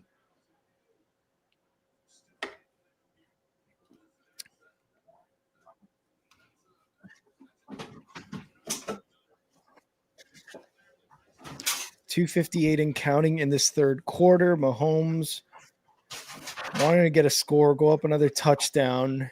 And so far, I mean, they had one turnover at the goal line for the Chiefs defense. But other than that, I feel like Trevor Lawrence and the Jags have been able to do whatever they want on offense. 2nd and goal in the shotgun. Mahomes takes a snap, looking to pass. Quick pass, intercepted. No. Jags intercepted. Mahomes goes for the tackle, misses. Kareem Hunt unable to get him out of bounds. Jags at the 40, the 30, the 20, the 10. 5 touchdown, pick 6. Wow. Devin Lloyd, I believe is his name, gets the pick 6 for the Jags. Oh my God. That was a 99-yard return. Do you think you're playing football? Do you think you're playing football? Wow. As slow. I mean, he lost gas halfway. Once I was calling the yardage, it was like he was just huffing and puffing, but he gets in the end zone. And the Jags, with a goal line turnover themselves, defense comes up big at the goal line and gets a 99-yard pick 6. And just like that, the Jags go up 21-14.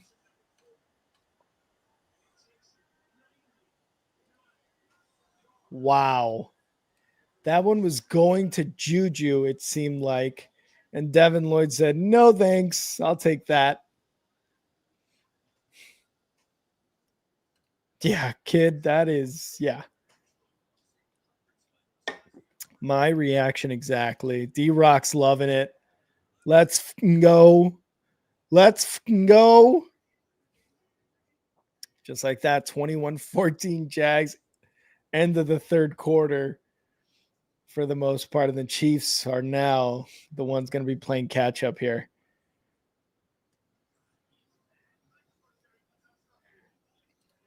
Tackle him, please. Oh, man. Oh, close, Ginge. It was close. I know you wanted ETN with that, but it is not. I mean, I think if the Jags can score next possession, we're talking running the ball the entire rest of the way for them. Jesus Christ. Kid, love this. Kid said, love this channel. Hell yeah. We love you, kid. We love you. No, Ginge, unfortunately not. Devin Lloyd took that interception 99 yards to the house. Did not step out of bounds. I thought Kareem Hunt pushed them out when they were still in Jags territory, but no, he didn't. The effort was not there. Kyle left just in time.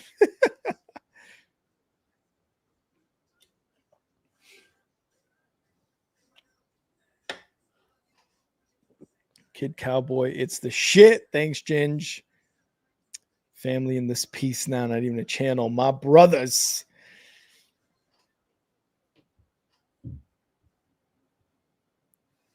We appreciate all the love, guys. What a turn of events that was.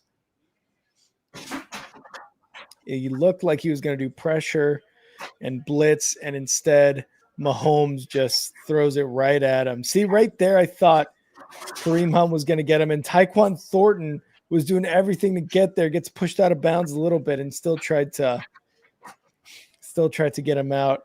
As the Chiefs are going to return this kickoff to the 10 to the 20, 25, 30, 35, 40, 45, 50, 40 into the Jags 38-yard line, but there is a flag. Oh, no. And it looks like it's going to be on the Chiefs. Oh, no. After that, you get a major return on the kickoff and now a flag. Oh. It's coming back. It's coming back. It's coming back. Coming back. Tell the world that it's coming back.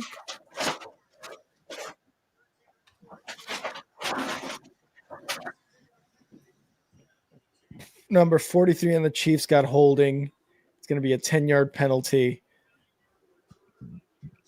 And I think, let's see where the holding is here. I guess I don't even know what holding is anymore, guys. These last 3-ish weeks that Kyle and I have been streaming games, there have been some holding calls that I guess I don't understand what a holding is anymore. Mahomes rolling right, looking, going to take it himself. No, he's going to throw it wide open. Was Xavier Worthy for a first down. And Kyle agrees. Whenever that we don't know the receiver didn't have possession of the ball, he bobbled it. It's not a catch. That's where I'm at with holding calls. I don't know what a holding is anymore. It just seems like anything's a holding now. 1st and 10, minute 38 and counting in this third quarter. Mahomes shotgun, motions to the left side. He's going to take the snap here in the pocket, fakes a throw, throws left, and it's going to hit the ground incomplete to Hollywood Brown. Did not put enough air under that.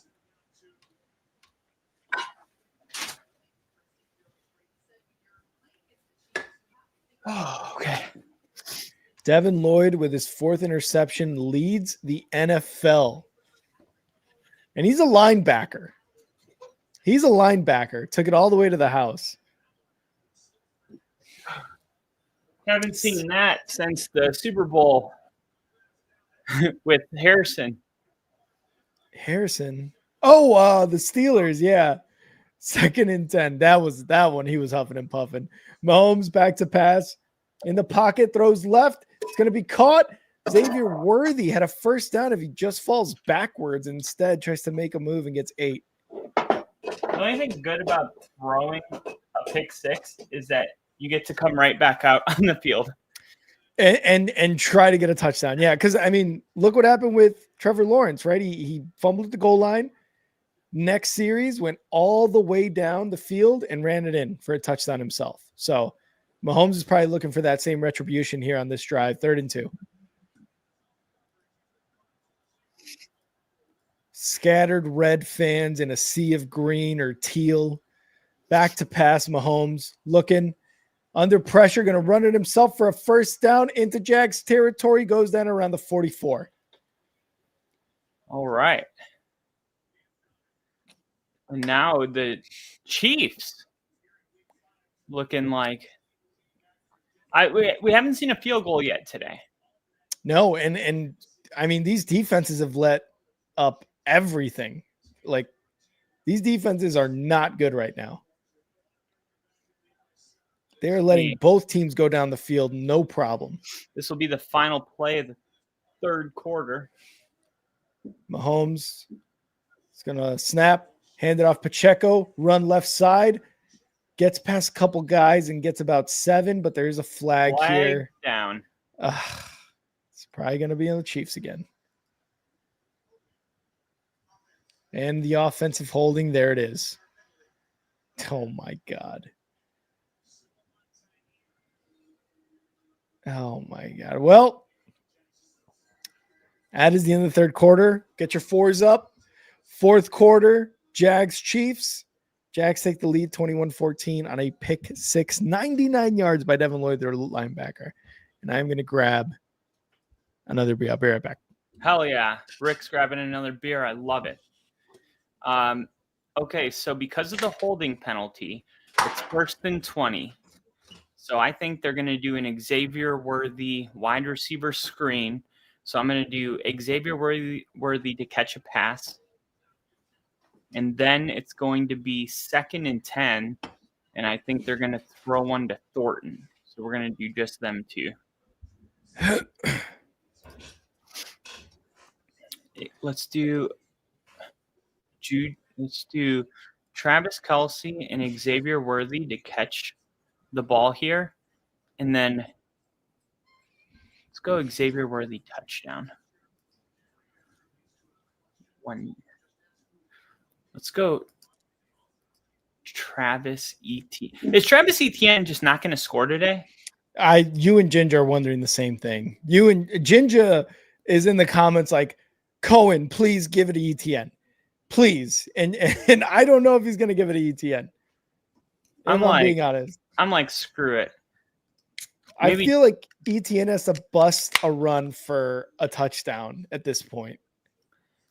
And then let me see what's going on with Strange, the latest. Is Brendan Strange voided? The people are wanting to know. No, they will never be voided. And by the way, if you bet on FanDuel, I love FanDuel. They don't void shit. They don't void anything. If you get hurt and it's like the third series of the game, sorry. Like, really? Yeah, like there's other betting sites that will void it if somebody got hurt. Like, oh, sorry, the guy got hurt. We're gonna void it, and we're just basically remove it as if he, you don't get to keep the odds. You lose that line altogether. So the odds will come down. So then do you lose your money or do you get your money back? Well, if it gets voided, you don't lose anything. The bet just plays on as if you never selected that. But since they don't void, you lose your money because, of course, that bet can't go through if the player's not playing. Oh, but then, okay. So if it's part of a parlay, then you lose the money. But if you just do a single bet, it won't. Both. So like, if you do a single bet or a parlay, it should be voided if he got hurt. Okay. But FanDuel doesn't void bets for injuries. Gotcha. 1st and 19. Mahomes shotgun. They are now back in their own territory around the 47. Motions left side. Snap. Throwing deep right side. Xavier Worthy. Incomplete. No, he overthrew him. What were you going to say, Kyle? I was going to say it's going to be a quick throw to Xavier Worthy. Oh, were you ahead of me? Are you ahead of me now? No, I was just guessing, but it was the opposite of a quick throw. Kyle had some wishful thinking there, and then it actually happened. Besides the quick throw part, I thought they were going to like throw a screen. Yeah. 2nd and 19, and Travis Hunter is limping on the sidelines. Oh, he looks hurt. Oh, he looks hurt. I just placed the touchdown for you. I'm done today. Okay. 2nd and 19, and I believe there's a timeout being called here by the Chiefs. First of their delay of game. They're going to take a delay of game? That's the downside of whenever you throw the ball that freaking far. Yeah. And Etienne wasn't even looking for the ball in the direction where it was landing. Oof.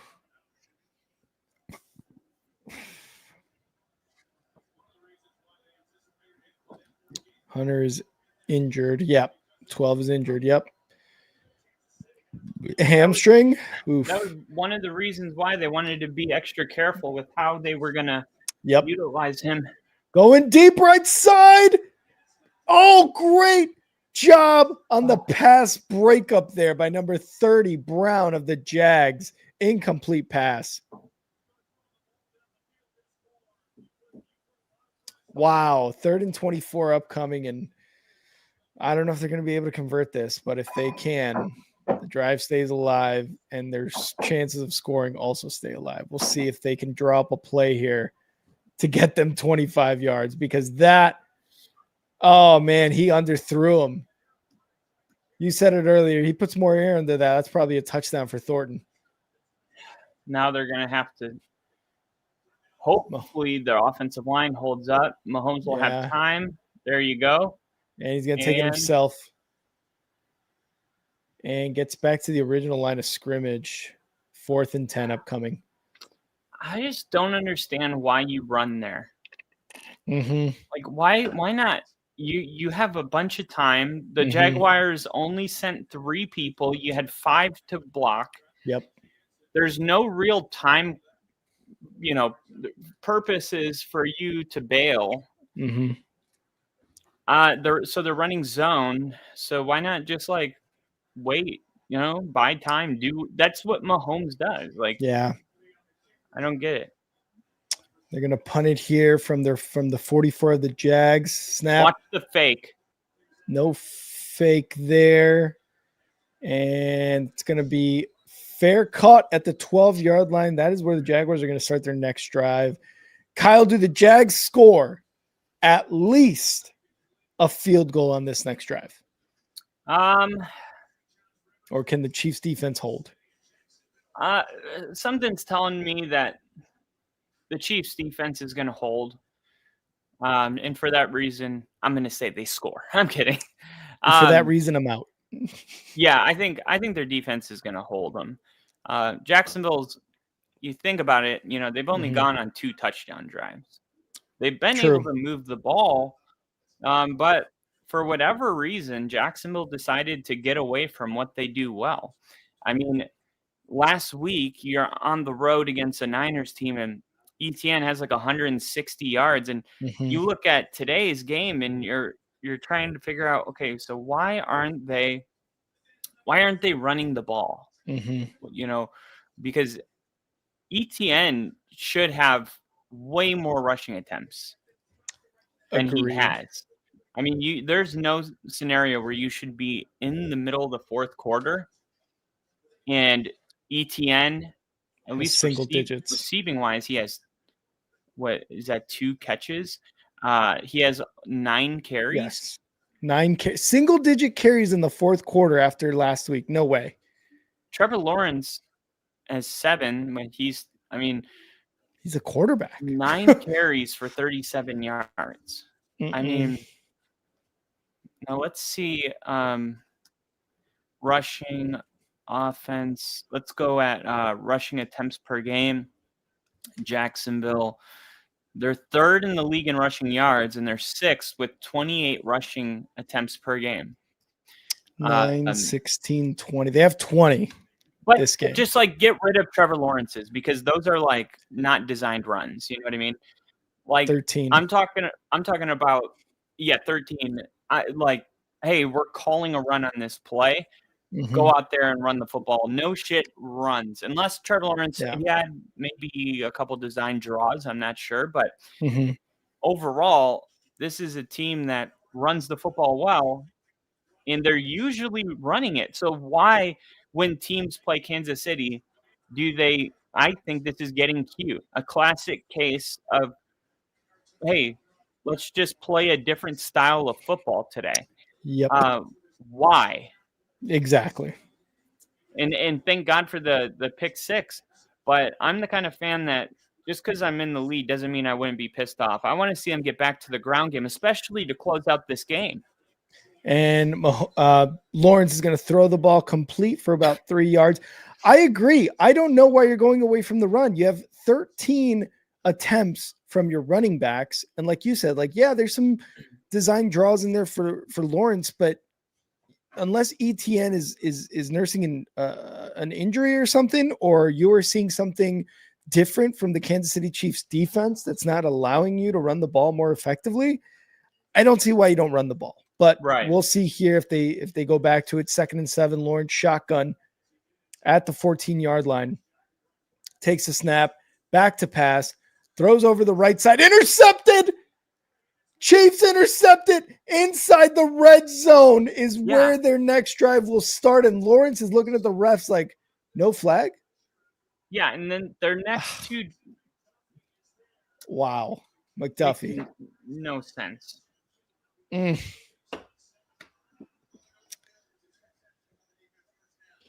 I don't. What did Lawrence want? Did he want a pass interference? A holding? Illegal contact? What did he want there? I have no idea. Oh, maybe that's what he wanted. Because if you saw there in the replay, his wide receiver fell down. He didn't know if he was going for, or he was asking the rest for a pass interference call there, possibly. Is what I'm getting from the context here of the situation. But he didn't get a flag. And the ref said interception defense at the 20-yard line. Whoo, boy. This is I feel like Trevor Lawrence and Jordan Love are always good for these in every game. They are good for these interceptions where it's like, yeah, why? Why did you do that? Why in the world, right? Yeah. I think this game could go into overtime because of that. Yeah. So I'm looking at these numbers right now. Tyquan Thornton's over receiving yards is at 90.5. He has 90 right now. So they're saying, like, will he have one more catch? I mean, touchdown catch right here. I feel like there's a whole game to be played. What do you mean? There's still 13 minutes left. Yeah. Yeah, with the potential of an extra period. 100%. Then Xavier Worthy's 55.5. He has 42. Mm-hmm. So you're looking at, two more, maybe one if he gets, 13 yards. Mm-hmm. Marquise Brown, 35 yards. He's got 28.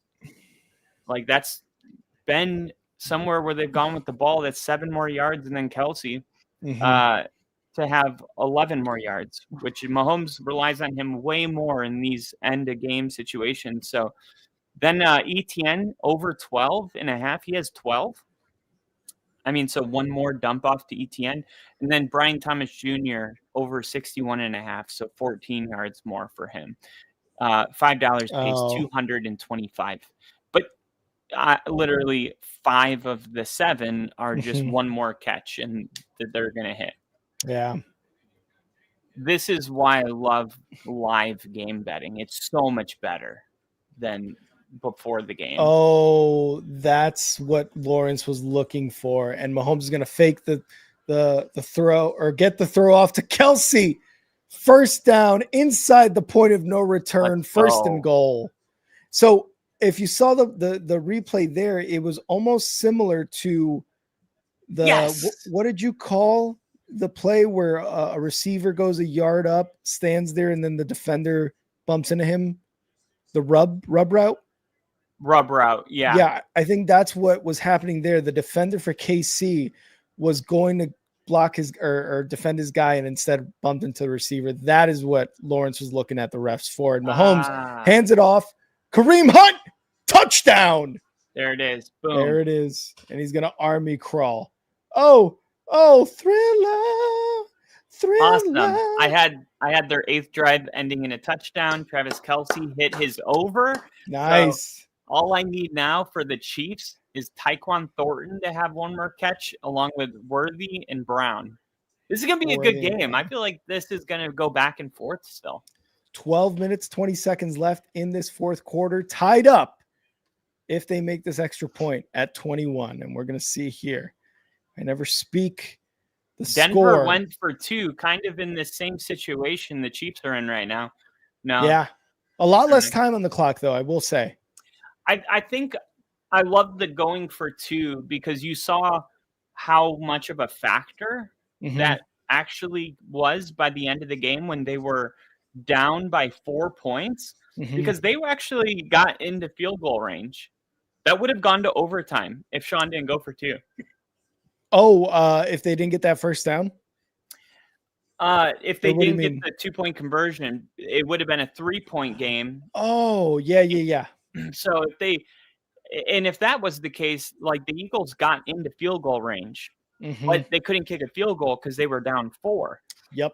So, like, man, just to see, like, Sean, and if you watched my recaps last week, it was like, we're losing these games because we are playing a different style of football at the end of the games. Whether it's the Bengals where Bo wants to go for 2 and Sean's like, no, the Chargers game, the Colts game, it's like we're getting so conservative, like we're playing scared to lose and not trying to win. Yeah. And that 2-point conversion was like, no, we're playing aggressive in this game. We're going to keep our foot on the gas. And look at that. That decision was the difference in overtime, where who knows what happens, and that game coming to an end. I was going to say, like, that right there, in this instance, I'm going to speak for you, but that right there as a fan, you love to see the aggressiveness, because too many times have you seen going for the safe, conservative play or score leaves you in a situation where now you're going to lose. And then as a fan, you're like, why didn't we do this? Why didn't we score more points? Why didn't we do this?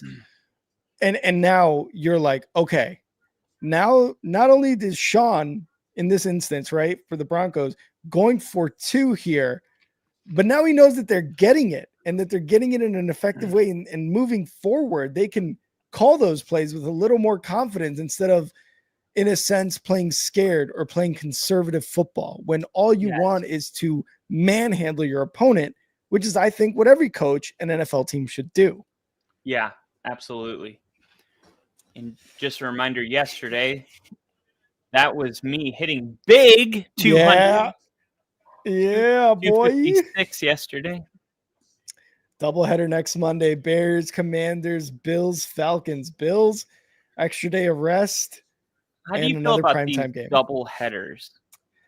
I loved the first double header. Do you remember when we did that one where it was like one game ended and then the next game started? These are an hour apart. I'm not a fan. Yeah, I think it's interesting. I think the NFL is only about a year or so away from there being a full slot of games in London every week. Yeah. Where it's like how you have Monday Night Football, you'll just have one game on Sunday morning, and that's your London game. And I think it'll be for the whole season. When I was listening to a Barstool podcast, and they were saying that the second that they did an international game, the plan was always to do 16, 17, whatever many games, have them be international. So in the next few years, whenever that may be, we are going to have an international game every single week, unfortunately, as Trevor Lawrence gets it to ETN for 4 yards. I haven't heard anyone else say that. And that was I forget who they were talking to. Oh man, who were they talking to? That's already happening? Not that it's already happening, but that was always the plan, and that it should be a norm. I just thought there was too much money in it for the NFL. Like, an opportunity to make one more primetime game available. Essentially that's what it is. It's an isolated game where people have to watch it. Agreed. Totally agree. ETN, right side, gets about 3 to 4 yards there, 3rd and short upcoming.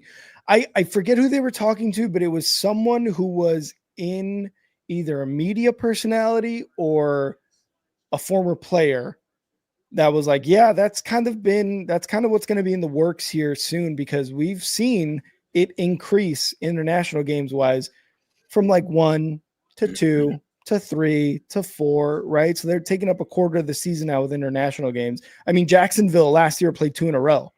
So I think eventually, like they said on that podcast, they're going to get to 16, 17 games. 3rd and 2. Love seeing them run the football. Lawrence rolling right. He's going to do it himself for a first down and goes out of bounds. 10:44 and counting. Yeah, I agree. ETN 2 times in a row, and Trevor Lawrence didn't see anything there on 3rd down. Gets it himself. Well, I mean, look at that. They run the ball on 2nd down, and it's 3rd and 3. God, the Cubs are getting killed by the Brewers, right? 7-3. Yep. You're a big Brewers guy, right? Yeah, no, big Brewers guy for sure. 1st and 10, back to football. Lawrence going to toss it right side to ETN, who cuts back up middle and gets about 4 yards there. I remember when I lived with my aunt and uncle Aunt Carrie and Uncle Bob, Mhm. their kid, they had a kid at like 50 years old. Yeah. So he was like, I don't know, probably 8, 9, but he's a baseball fan. So we would watch every Brewers game. Like they, it was, I remember they had Ryan Braun, Prince Fielders. Prince Fielder. Those are the only two I remember. Yeah. No, I get They it. knew the whole team. Like it was like Those are the only two I remember from they watched those years. every game. You know how Mhm. like we typically think people don't watch every baseball game? Mhm. There are people that do. Oh yeah. Like I watched every single, I would say about 95% of every Cubs game from 2007 to about 2016. Incomplete pass over the left side of Brian Thomas Jr. That was close. and that's when they won the World Series, right? 2016. 2016 they won it, and the only reason I wasn't watching 90% of the games is because I joined the Navy in 2017. So and they won the World Series, and I was like, I'm so happy. I don't need to watch another baseball game. If they're good, cool. But I'm not, it just gets to a point where you're just like, I can't watch 162 games. Yeah. So, but yeah, 2nd and 10. I watched every single game, or I listened to it on the radio. Lawrence back to pass under pressure, gets it, and it's going to lose yards to ETN on a screen there. They're going to lose about 3 yards. Tranquil on the tackle. Damn, my leg is like 3rd and 13. Dude, stop jerking off on screen. Can't do that unless that one guy's here. Not that leg.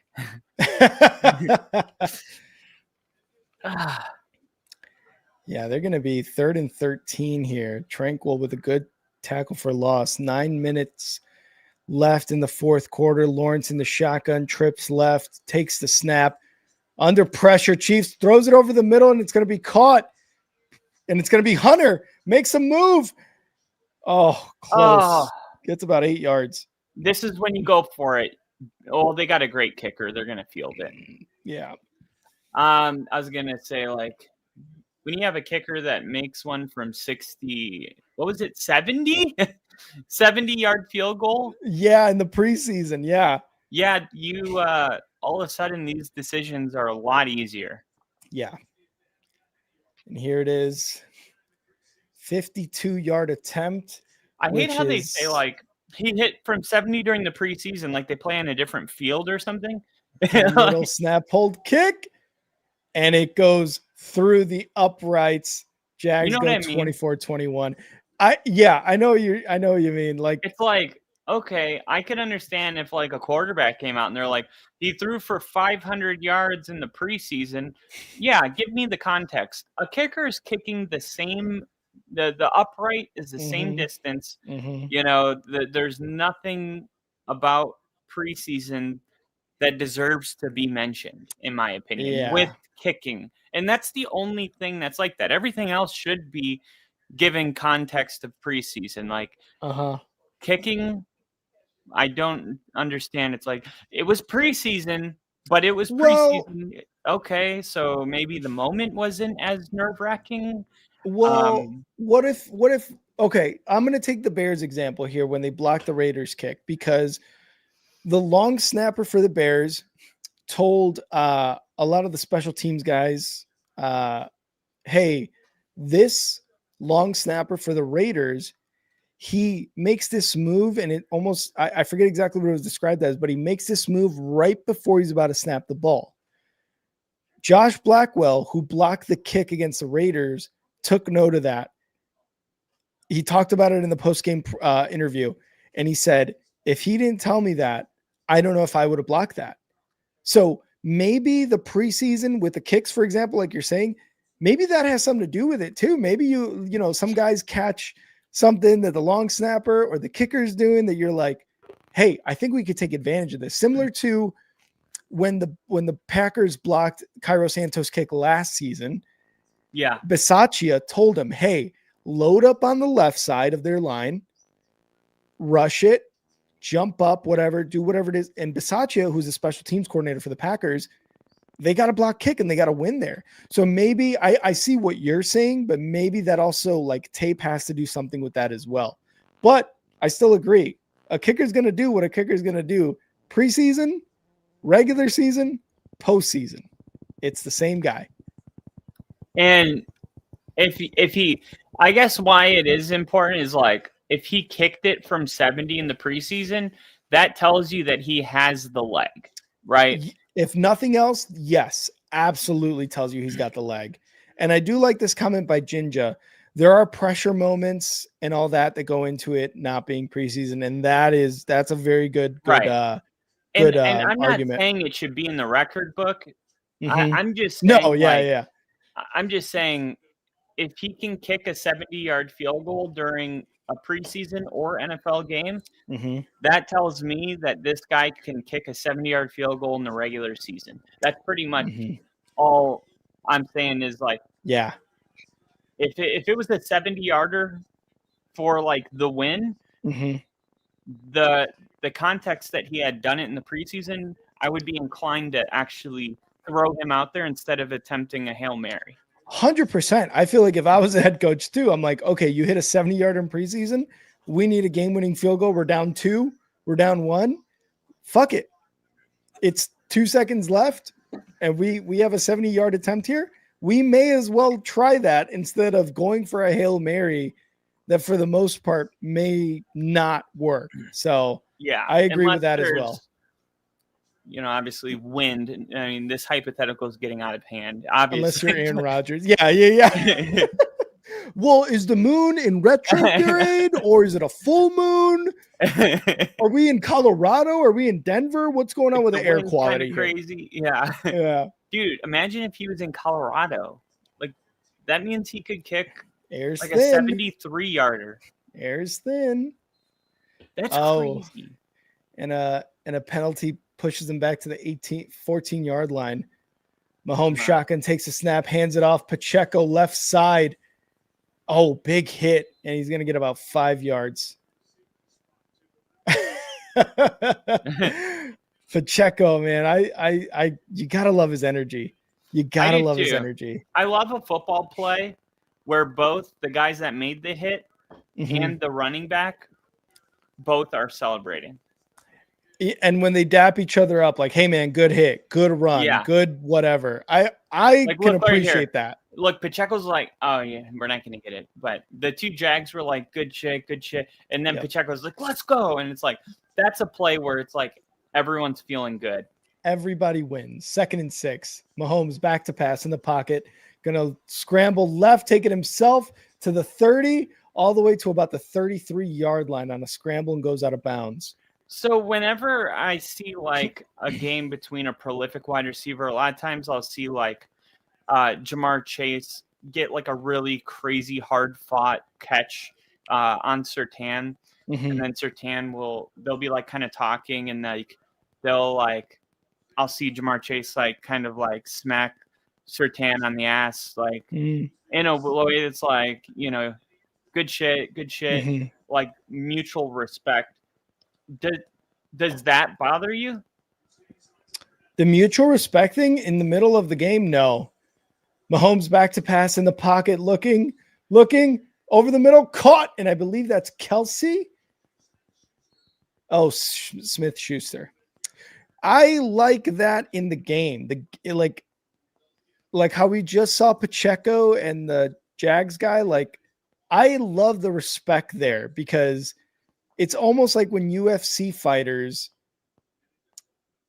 at the ring of the bell to start the fight, they come in and they high five, a quick high five, like, let's get it going, dude. Or even at the end of a fight like that, where they're just like, good shit, good fight, like they're both whatever. And first down, Pacheco gets it on a rush. I like that because it's a respect for the other athlete across from you. And you guys are just like, we both did well, similar to like Surtain and Jamar Chase. Like, hey, man, good coverage, whether you caught it or not. But it's a mutual respect. How like it's funny how ego is almost essential to be, you know, an athlete, but too much of it will be your downfall. Yeah. It's like there's this balance of ego, and usually like things that are like, oh, why do I feel this way? If it's ego, it's usually a bad thing, like quick pass, Pacheco left side, Pacheco 6 yards. Like I was just thinking if I was like called and they're like, hey, you're going to start a game, right, in the NFL, and it's like, oh my God, I would be going out there like, oh, I'll take all the advice I can get. Opponent, non-opponent. Fuck you, Kyle. He big broed him. No. I'm not talking about that. I'm not talking about that. I'm just saying like. Suck my. No, I'm just kidding. No, I was just saying like how ego will make you feel like, and I was going to say like, that's a bad thing if you're like, why do I feel this way? Oh, ego. Oh, maybe I should keep that in check. But at the same time, like you have to have that to be good. He stayed on his feet. Wow. He stayed on his feet. First down, Mahomes. What a gamer.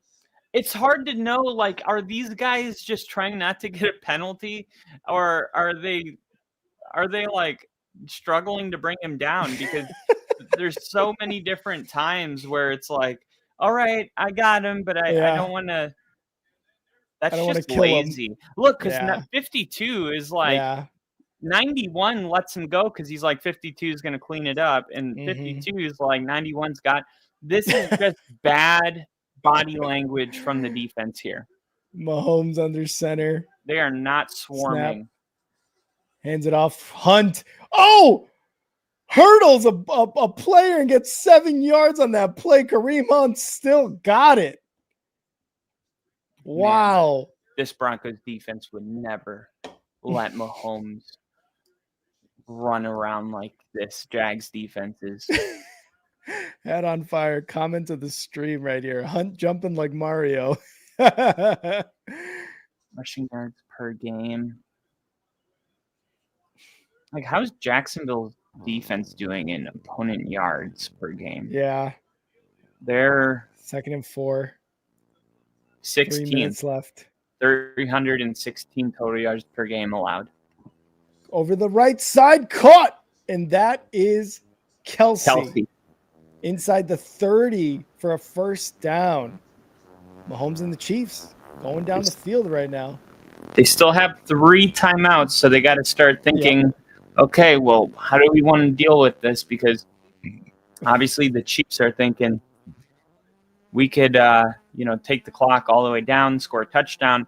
So I think if I'm Jacksonville, I would wait until they get one more first down. And because start. It's hard to pick up a first down when it's like 1st and 10 from the 13. Yeah. But because you're thinking touchdown. You don't want to waste them either here. Quick throw right side. And that is going to be good for about 6. And that was Brashard Smith, Kyle, who you were pointing out earlier. Yeah, now we go to the 2-minute warning. And 3rd catch of the night for Brashard. 2 minutes. 2 minutes. Dose. Uno That's dos. What they do at the Miami Heat games. They go 2 minutes. Dose. Dose. Really? The crowd goes dose? Yeah. You didn't know that? No. Oh, I thought it was like one of those like very like super known things. Like no, I know I know they do the whiteouts at Miami as well for the Heat. Yeah. I know they do that. Yeah, I'm trying to think. I've only been to Miami Heat games. Like, I haven't been to any other professional basketball team. I think I've only ever been to Bulls games, and I'm trying to think if I've been to another basketball stadium, and I can't think of one. Like baseball, I've been to a few fields. Football, I've watched the Bears game in St. Louis back when St. Louis was the Rams. Dude, you're so old. Oh, I know, dude. I know that game. I went to that game back in like 2015. I was like, what the hell's going on? But yeah, I don't think I've ever been to anything outside the United Center in a Bulls game. That's crazy. You got to go to a game with me. What? You got to go to a game with me. Oh, I thought that was. I thought I you was were going like, to why is this such a continue. long period of silence after? I'm like, okay, you don't have to. I thought you were talking in past tense. Like, man, you got to go to a game with me, and I was like, when? Oh, no. Like we need to go to a game. Yeah, I'm down, dude. I actually want to go to Miami. I've never been to Miami. I want to go to does Nashville? No. No. You've never been to Miami. That's our next trip. I think I would love to go to Miami. Miami would be so much fun. You just tell me when, and I'll be there. Tomorrow. Kyle's not going to be there. When is your son born? That day. Be there anytime. When is your son going to be born? That day. I want to go that day. November 19th. You'll be born in Miami. That's cool. You'll be born in a Miami Heat game. That's fine. They have a doctor on the team there. They're like, yeah, we can do a birth. Yeah, we can do that. Here we 2-minute warning. 2nd and 5, Chiefs. Trying to get a touchdown to take the lead. A field goal will tie it up in the shotgun. Mahomes, 2 tight end set. Motion Xavier Worthy on the left side. Takes the snap. Fakes the handoff. Rolling right. Throws it. Caught. Brown. And Brown toe tips. Yes. Inside the 6-yard line for a first down. They're going to review it, but he definitely had 2 feet down. I thought it was pretty obvious. Oh, yeah. That's the Santonio Holmes Pittsburgh Steelers Super Bowl win type of catch right there. I'm looking at the 2026 opponents. Wait, what? I'm looking at our 2026 opponents. Mm-hmm. And I'm looking Buffalo Bills at home, Miami Dolphins in Denver, Rams in Denver, Seahawks in Denver. Away games, New England, New York Jets, 49ers, NFC North. Trevor Lawrence picking his nose. God, franchise quarterbacks picking their nose? That's disgusting. Get them off the team. I know. There's nothing worse than a franchise quarterback picking. I remember that video, and he's like, I wasn't picking my nose. Oh, they were saying Aaron Rodgers was picking his nose. Mahomes shotgun, trips left, motion, right side, takes a snap, hands it off. Kareem Hunt up the middle. 3 yards. Gets down to about call the 2. Timeout. Okay. And time is stopped. Timeout. Yep.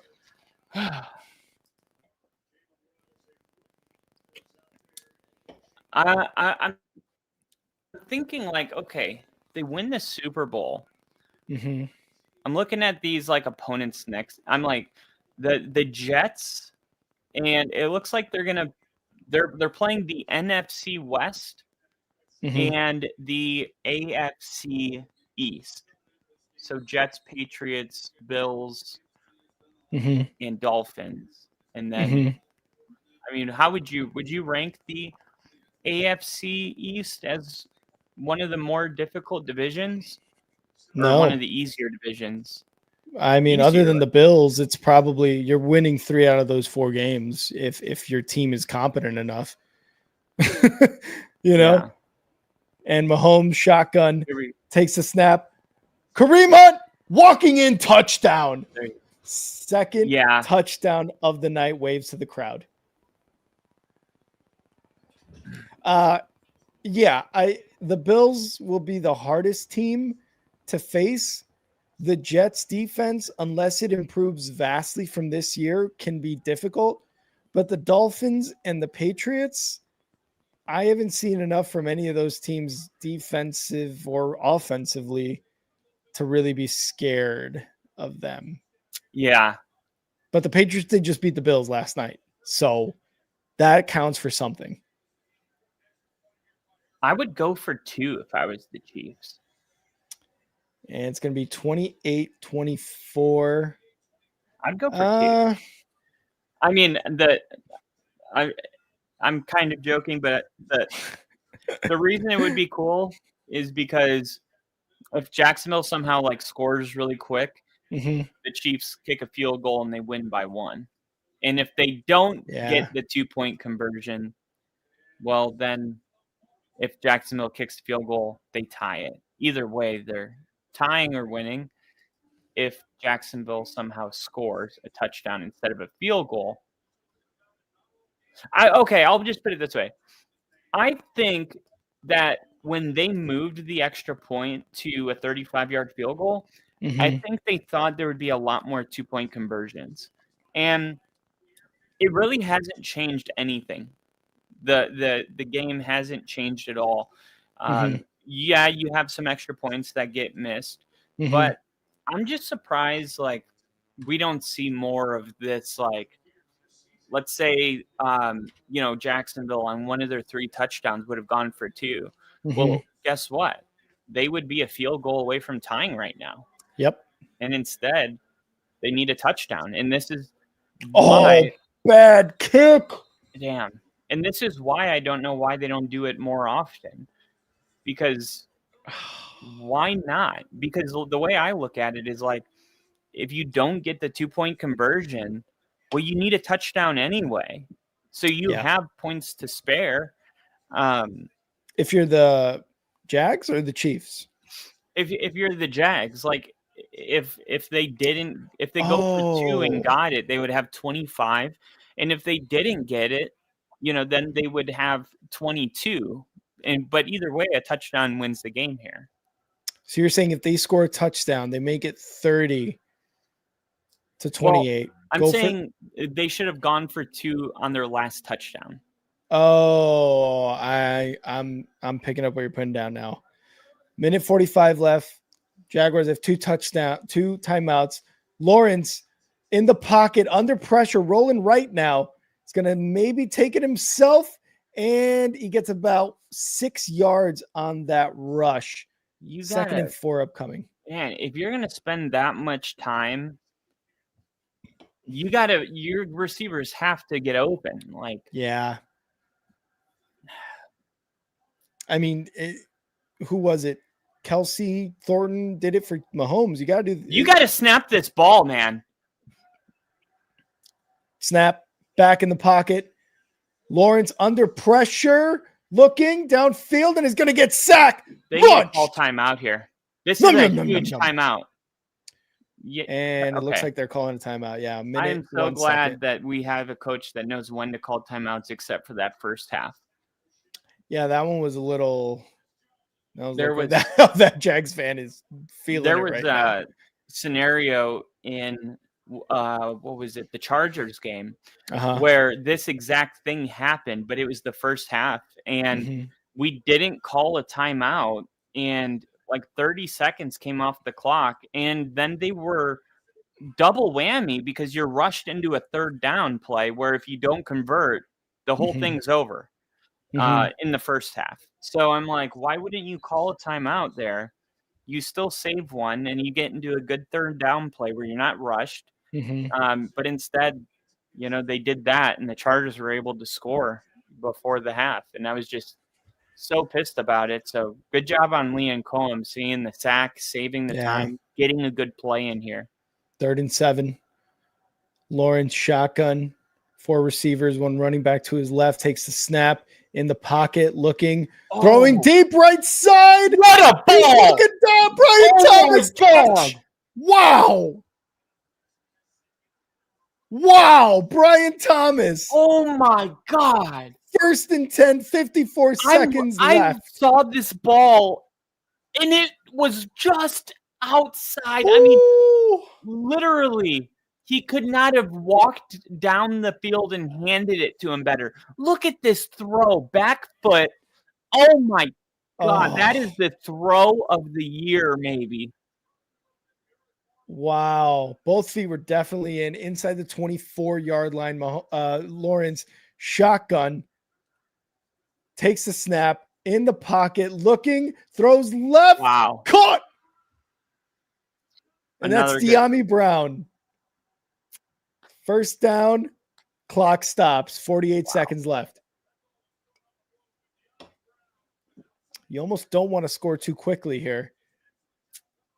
Yeah, but at the same time, it's like You want that Kansas touchdown. City's going to tie it at, Yeah. you don't think they have enough time to score.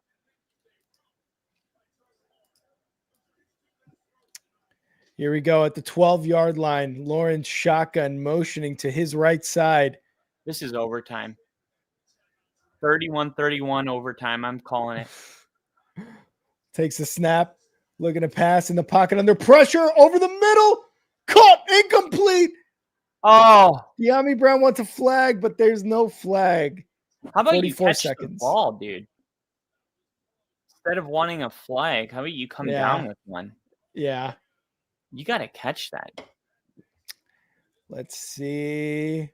Oh, man. Oh, I think he had a case there. Yeah, he's got that right arm hooked around his shoulder. Yes. And while McDuffie was going for the ball, I think there was too much contact there to not call it. Yeah. 2nd and 10. Lawrence empty backfield, 5 wide. Watch the draw here. And they're going to get a delay of game or a timeout?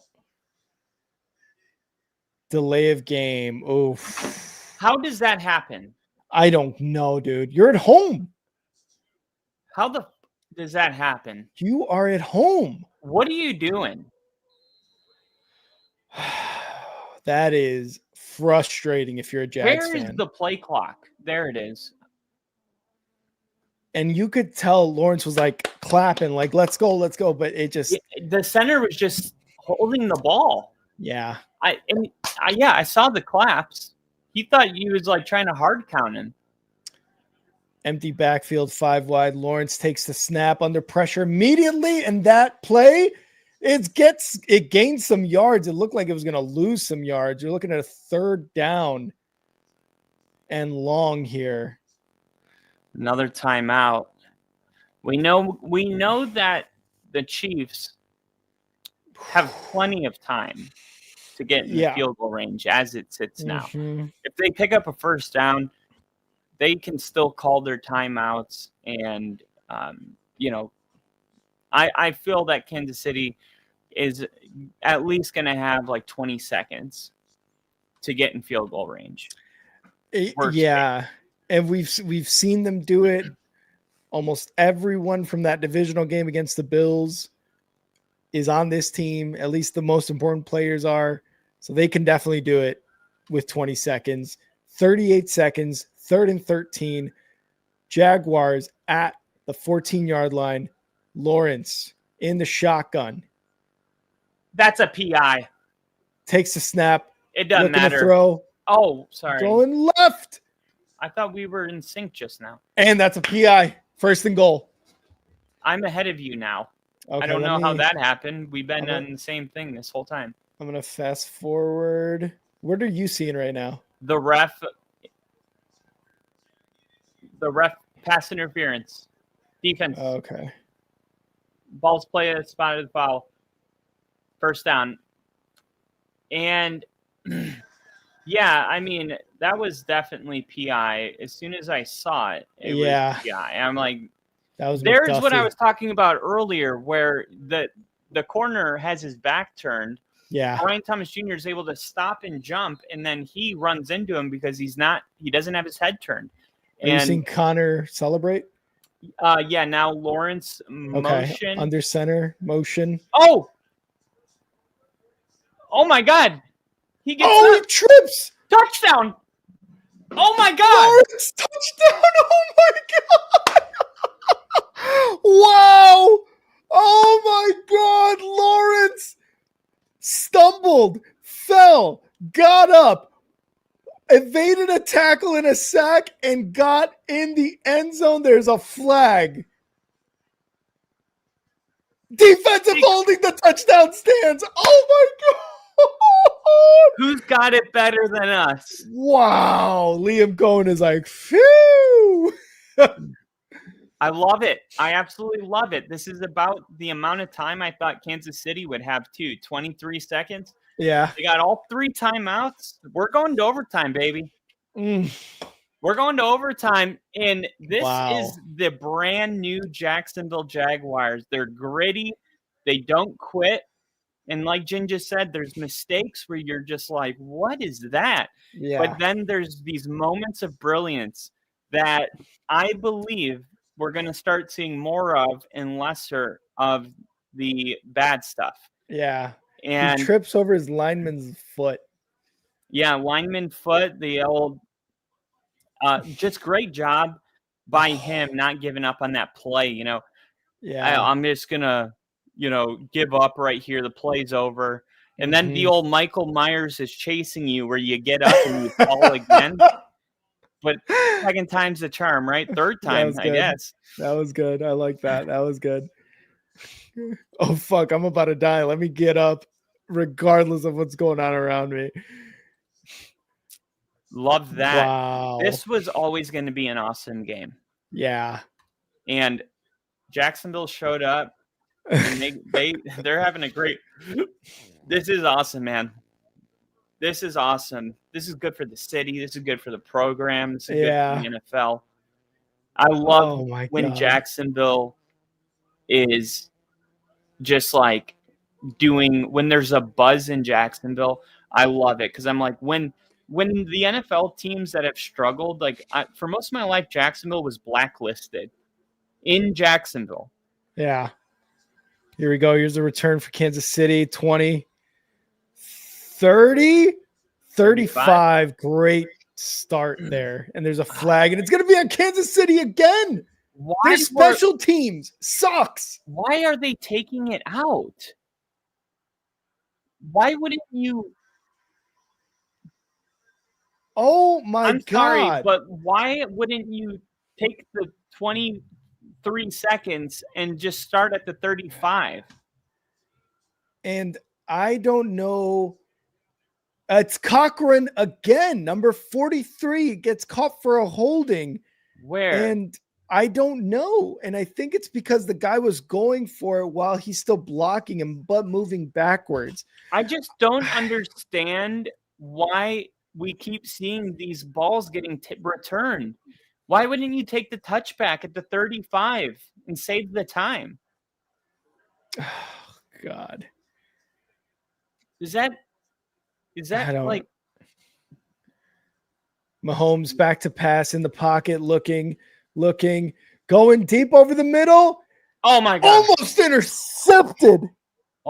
intercepted. Whew.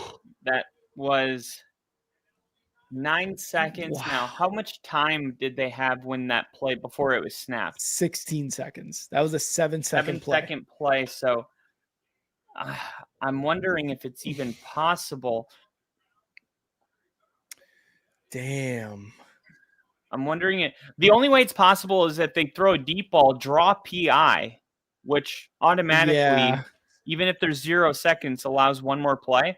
Yeah. They really got to draw offensive pass interference here, or defensive pass interference.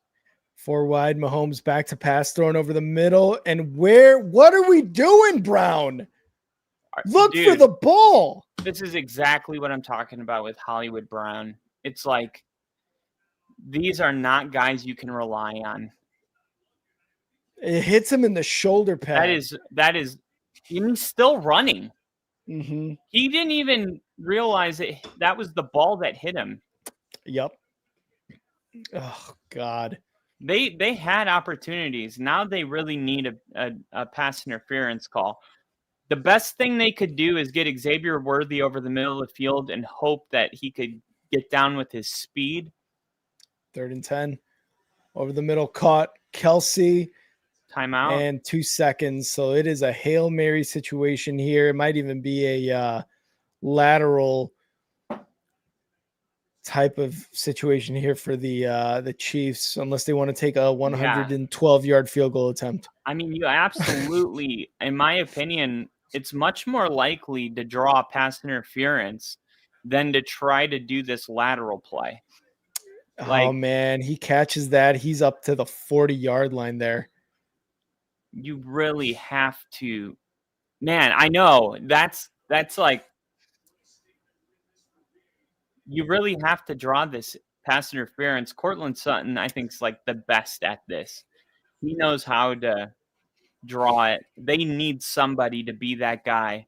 Yeah. Go up, hook your own arm, sell it, get a field goal. And are they taking a timeout? They're taking a timeout. 3 seconds left on the clock.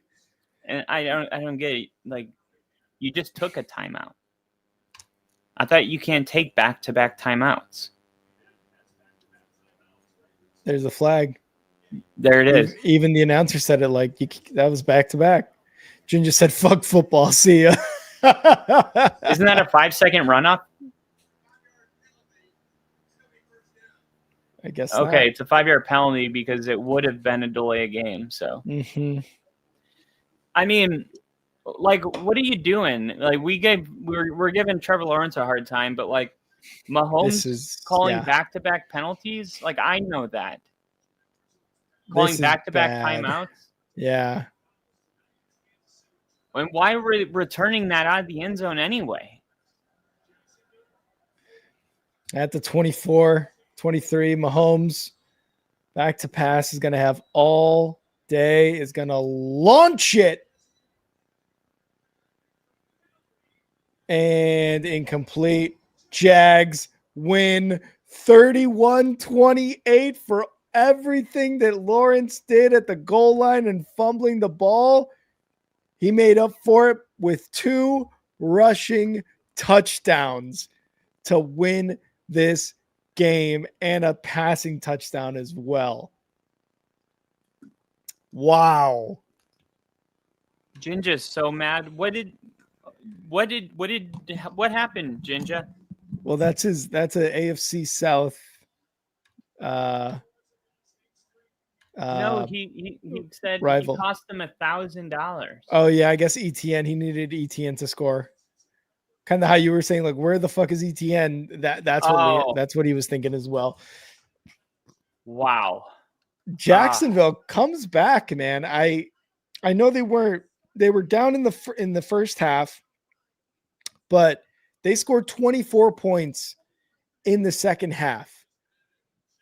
So for them to do that in the second half, realizing a lot of the mistakes they made in the first half, like, great job for them to come back and do that. And we talked about Trevor Lawrence reaching over to try to get a touchdown at the goal line on a quarterback sneak. It turned into a fumble, which turned into a touchdown drive for the Chiefs. Lawrence basically locked in after that.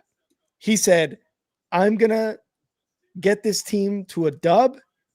And that's exactly what he did. 2 rushing touchdowns, a passing touchdown, and getting them in field goal range for what was the game-winning field goal in a sense, right? Like, obviously they scored a touchdown to get the lead, but that field goal, when we look back on it now, that was a great decision to go for the field goal there. So good job on the Jags offense, and credit to the Jags defense. They come up with a turnover, a pick 6, and they're able to shut down the Chiefs offense in this fourth quarter. Not shut them down necessarily, but stop them in crucial moments. For the Chiefs, man, their special teams cost them a lot of yards. Holding penalties, specifically on Cochran, number 43. The defense for the Kansas City Chiefs were able to come up with some turnovers, but it was just not enough. And 28 points, not enough to beat the Jags tonight. The Jags move to 4-1. The Chiefs move to 2-3. And we're watching that that stumble touchdown run by Lawrence. That was amazing. Kyle, post-game thoughts. Well, there's a lot of people saying if the Jags go to 4-1, we got to study this Jags team. We got to figure out what's going on. It's like, no. The Jacksonville Jaguars aren't doing anything that needs to be studied. It's just nobody's paid attention because in the beginning of the season, there's always like a fluky 2-1. You're not going to go look at every winning record, but 4-1's like, okay, so they've won, 80% of their games. How are they doing it? And that's where I was last week. So I think this is definitely that game that's going to get people really kind of investigating, and it starts with Liam Cohen, 144 rushing yards per game. That's fourth best in the NFL. Buffalo's second. Washington's first. These are all teams that are winning besides the Jets, who are anomaly because, the Justin Fields thing. And you just separate them for a second and look at the other team. Top five, Denver, Jacksonville, Buffalo, Washington.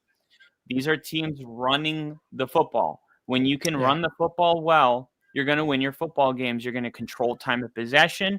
So if you're playing against an elite offense, you keep them on the sideline. Jacksonville, middle of the pack when it comes to scoring, 24 points per game. And I mean, that's going to be enough to win a lot of games. 24 points is not bad. Defensively, Jacksonville giving up, I think it was 16th in yards, or 16th, 316. So their defense is not great. They do not have a great defense. Their defense is capable of giving up big plays, missing tackles. But Jacksonville has that thing when it comes down to it. They're able to kind of like almost, they know they're going to win at the end of games. There's teams that are the opposite of Jacksonville, and we call them the unluckiest teams, where Denver's been that way, where it's like, oh my God, they could be 3-0, but they're 1-2. And Jacksonville's been in these situations all year, but they find a way to win them and not lose them. That shows that the team has a real sense of belief in themselves. And that comes from the head coach. Yeah. That comes from culture. They're also third in the NFL in rushing yards allowed. So they're allowing the third fewest rushing yards per game, and they're running for the third most rushing yards per game. So this is kind of what Liam Cohen is. And like I said, when he came from LA to Tampa was 31st. They were a laughing stock. Rashad White was so bad they drafted Bucky Irving. And what did they do? They became a top 5 rushing attack in the league. And now we're seeing the same thing with Jacksonville. And when you do that, it opens up everything else. The play action, it really works because they're trying to stop ETN. And then you had your number 1 tight end go down. Strange was hurt for the whole second half and some change, and they were able to overcome that. You saw Travis Hunter make multiple plays. Yep. I don't think that this is a team that's competing for a Super Bowl. But what I'm seeing from this team is that they're not – I believe they're a couple of years away. If they have another really good draft and they do a really great job in free agency – we still have yet to see who's Liam Cohen's player development staff, because that's where really you make your money. All these guys that we don't know their name, maybe in 3 years from now, these guys are Pro Bowlers, depending on how they develop. So I think Jacksonville, they have all the right pieces in place, and it's enough to get wins. But I think the Chiefs are pretty fraudulent. I thought they looked good tonight for what it's worth. Tonight was their best game maybe all year. It was their best first half performance of the year. They were able to do whatever they wanted, but like I said, Jacksonville defense isn't very good. But I kind of looked at Jacksonville and the Chiefs, and I said this before the game started. I look at them exactly the same. Okay. I have them in the same exact tier right now. I don't think that they're Detroit, Buffalo, Indianapolis. Yeah. These teams, Tampa, Green Bay, but they're in that next tier where they're a team that if you're playing, if you don't get your shit together, they're going to embarrass you. Yeah. So I think that's awesome that Jacksonville's been able to become a team like that so quickly. Jacksonville, look, I want to talk about the Chiefs for a second, because the Chiefs are now 2-3. The Chargers lost to the Commanders, so they're 3-2. And yes, because they lost to the Giants as well. And the Chiefs are now 2-3, and the Broncos are 3-2 as well. 3-2. It's not going to get easier. They play the Lions on Sunday night, so you're looking at 2-4. If they don't, I mean, this is the game that they had to win. Like you can't drop this one. You had the go ahead touchdown, and Jacksonville was able to drive down and score a touchdown, because last year it was like the Chiefs aren't the same offensively, but their defense is so good that would have never happened last year. You know what I mean? For the Chiefs? Yeah. Giving up that last drive to Jacksonville. True. But this year it's happening. And Kansas City's given up, they're 13th. That, Carolina's given up fewer yards defensively per game than Kansas City. And Carolina's got, I think, the second best defensive coordinator in the league, maybe, but still like 11th or I'm sorry, 13th, where last year, let me just pull 2024 defensive yards allowed. The Chiefs were in teams, they tried to, usually they're down when they play the Chiefs, but last year they weren't scoring much. So they were 10th last year. They were a top 10 defense, so just outside of top 10. But I think it was it must have been their passing defense, because I remember seeing a category last year where the Chiefs defensively were one of the best in the league. Like they just weren't giving up a ton of, it might have been rushing yards, whatever. The Kansas City Chiefs were a team that we were like, if they get into the playoffs, like I don't see how they're going to go to the Super Bowl, and they strung together their best football games in the playoffs. Yep. And then they came into the season and they're like, we're going to run it back. And it's like, none of it is working.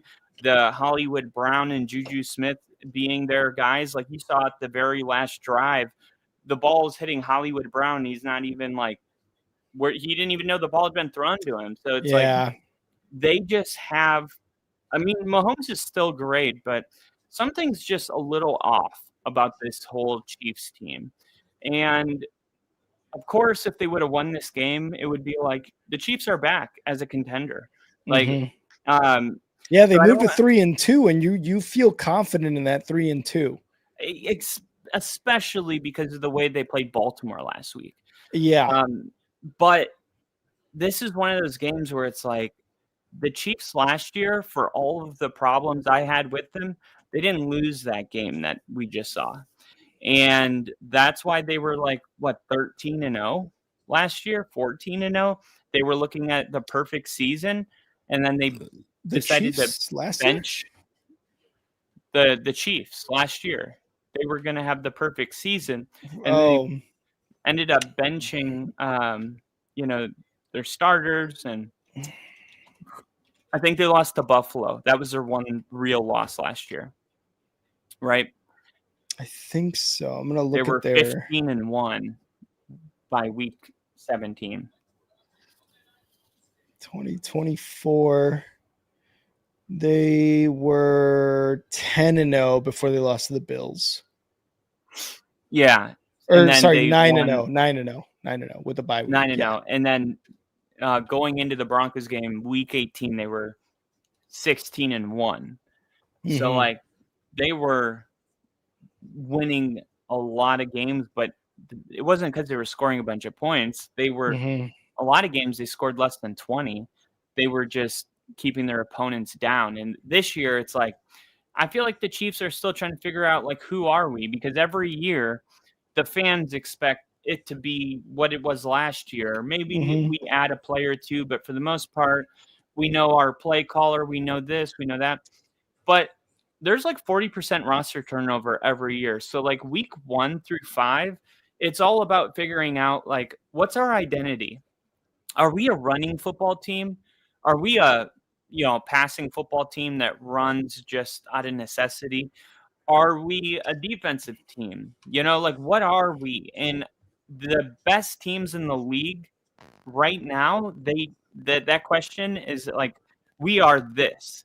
We Mm-hmm. are a running team that is the best defense in the league. We are the best offense in the league. Daniel Jones is having, an insane year, and Jonathan Taylor might be the offensive player of the year. Like, the Chiefs have not answered that question yet. We don't know what they are. Yeah, and it's tough for them to do so in games like this where, like you said, last year their defense could come up with a stop. Like last year, I feel like Trevor Lawrence stumbles there on that goal line situation, and the Chiefs get a sack, and then now it's 2nd and goal from the 5-yard line, wherever it was. And then maybe you do see an interception. Maybe you do see another fumble recovery at the goal line. And then on the next drive, when they get the ball back, the Chiefs offense, it doesn't look pretty, but you get a Hollywood Brown with a 30-yard catch. Then you get a Xavier Worthy 15-yard catch that turns into a 40-yard gain. Like, that is kind of how the Chiefs were doing it last year, where they were taking a ton of time off the clock, but offensively they weren't putting up that many points, and they were winning games. But it was mostly due to their defense, which today you could say kind of cost them the game. Yeah, we're going to look at the pick 6 by Mahomes. We're going to look at kind of how KC said here, special teams didn't do anything. Every single opportunity that the special teams had, there was a holding. Then Butker on that final kickoff kicks it out of bounds. These are the things that you have to work on next week, unfortunately, after a loss. But they serve as teaching moments for Andy Reid to this team, and to be like, guys, if we don't get these holding calls, we're looking at a much better field position and possibly a much different game. You said it. This game's going to overtime. If Butker doesn't kick that ball out of bounds, and if Cochran doesn't hold on that last kickoff to the Chiefs, we're looking at a much different game. This probably is in overtime at 31 points, if we're being honest. Well, and that ref, 2 hours ago, the rules analyst said it was 100% a textbook offensive PI, but they waved the flag and gave the Chiefs the touchdown, and the ref just let Mahomes talk him out of a pass interference. Like, we've seen this, and this is why people don't like Mahomes and the Chiefs, is because, like, every player does this, but it's not supposed to work. That's the problem. It's like, it's not Mahomes asking for, the call. It's the fact that the refs throw a flag on offensive pass interference on Travis Kelce's touchdown. The rules analyst comes on even after the commercial, and he's like, this is textbook pass interference on the offense. Like, why did Mahomes go out there and run to the ref, yell at him, and the ref picks up the flag and Chiefs get the touchdown? And that was the first touchdown of the game in the first quarter. Yeah. So there was that was really weird because, that was 3rd and goal. Do they go for it on 4th down with the PI? I get probably not. It's 4th and 12 from the goal line. So 4th and goal from the 12. So, I mean, I thought that there was a couple weird calls because there's people saying, Jacksonville got some calls.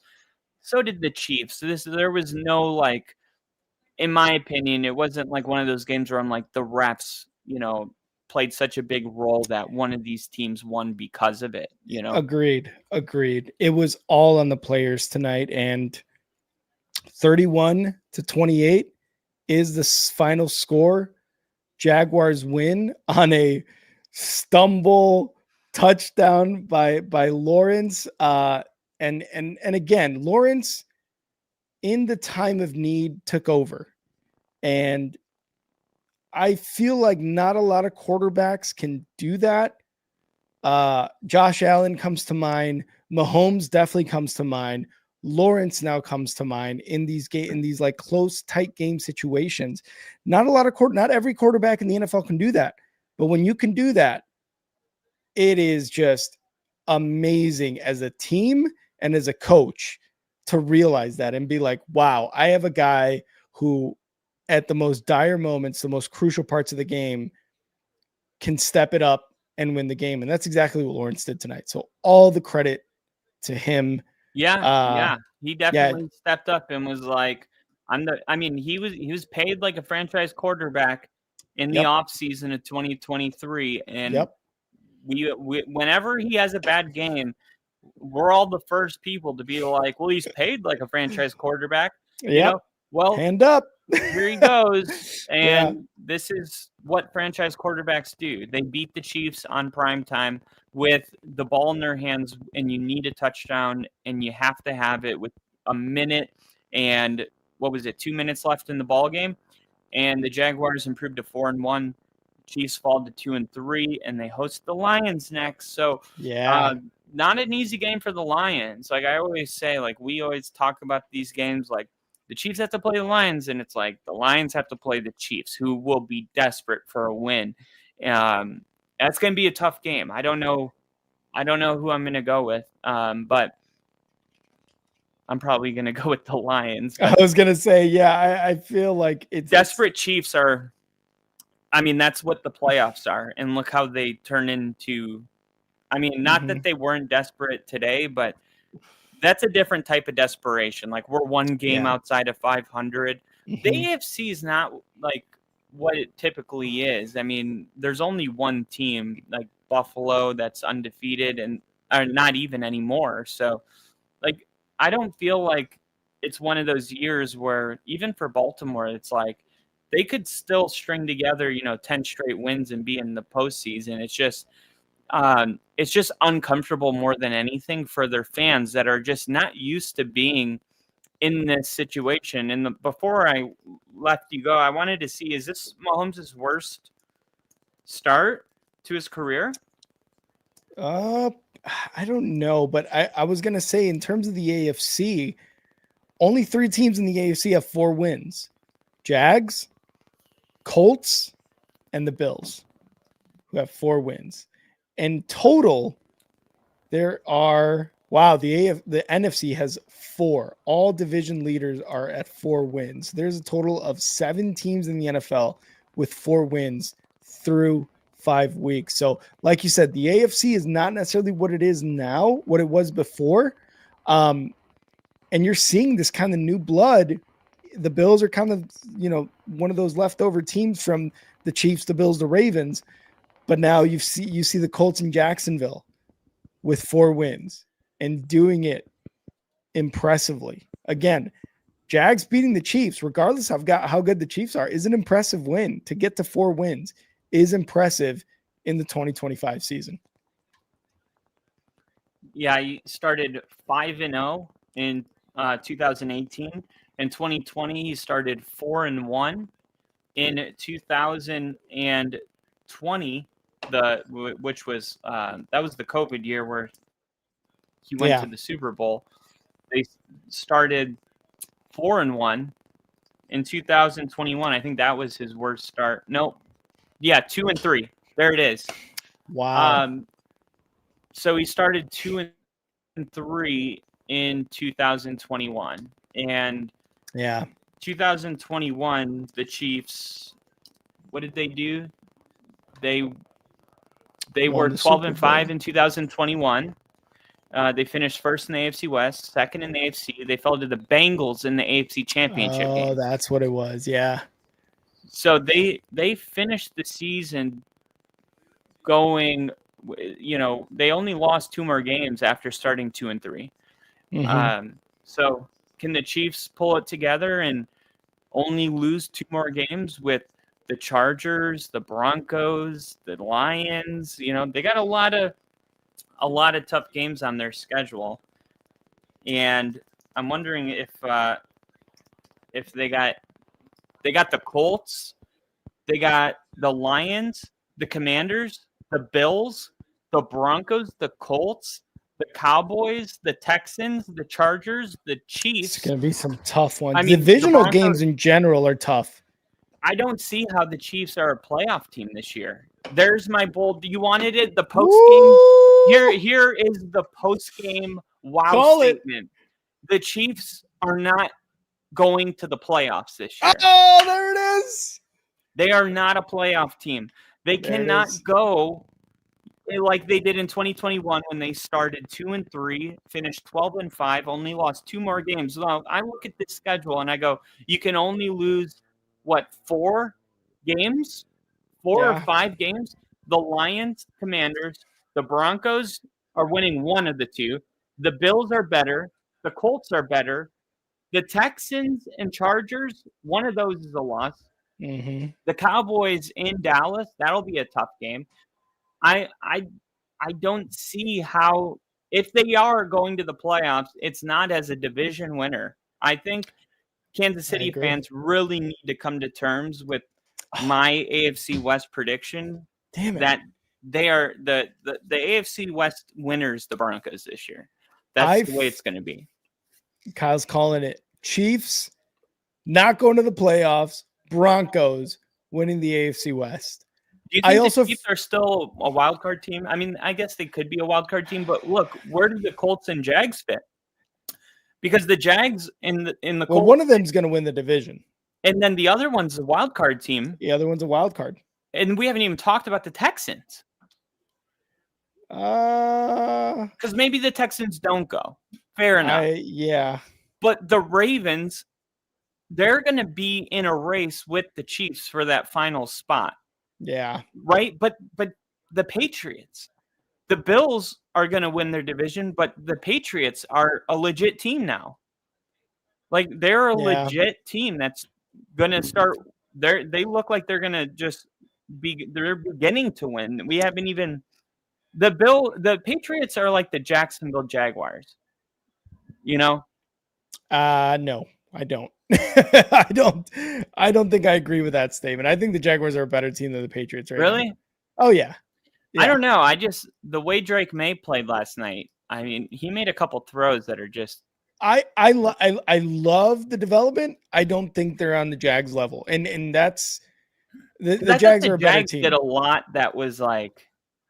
They definitely have a lot of room for improvement. Remember that tackle that Mahomes, when they like had him, but then they let him go, and he sure, yeah, there's a lot of stuff like that, throughout the game. I totally get what you're saying. And look, their wins. I mean, their most impressive wins were Kansas City and 49ers last week. Other than that, they got a Houston team that they won by 7, and then a Carolina team that they blew the doors off by 16. Both of those teams not very good. And one of those a divisional game, which was a tough win, 17-10 against the Texans. But to beat San Francisco and to beat Kansas City, regardless of how Kansas City is, they still have Mahomes, they have Andy Reid, Travis Kelce, Xavier Worthy. I think that's a very valuable win. Same with San Francisco. I just don't think the Patriots have valuable wins yet, except for the Bills last night. And I think that's their only one. Well, yeah, and they should have beaten the Steelers, but they had the 2 fumbles inside the 10-yard line. And this was the same thing with Denver. We're like, we should have beat the Colts, but we had the leverage. Yeah.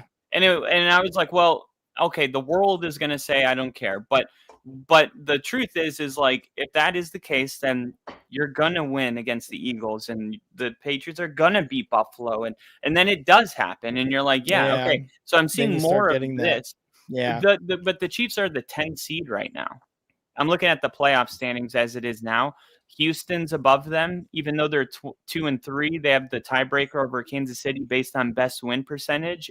The Bengals are an 8 seed over Houston and Kansas City. The Patriots are the 7. If the season ended now, it would be Colts as the 1 seed.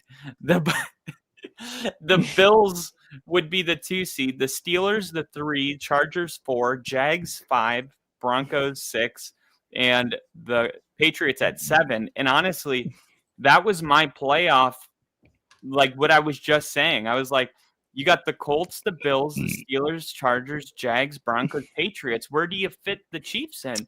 And you're like, I don't know about the Patriots, but I'm that was my 10-win team. Yeah. That was like my big bold prediction. Same with Jacksonville. So yeah, I think the way the playoff standings are set now, I think I think that's truly going to be your playoff teams. All right. I guess we'll see how the season plays out. But as of tonight, the Jaguars are the 3rd team in the AFC with 4 wins. And I forgot to mention this. It was Trevor Lawrence's birthday today. It was his birthday today. And so Travis of Kelce course, just had his.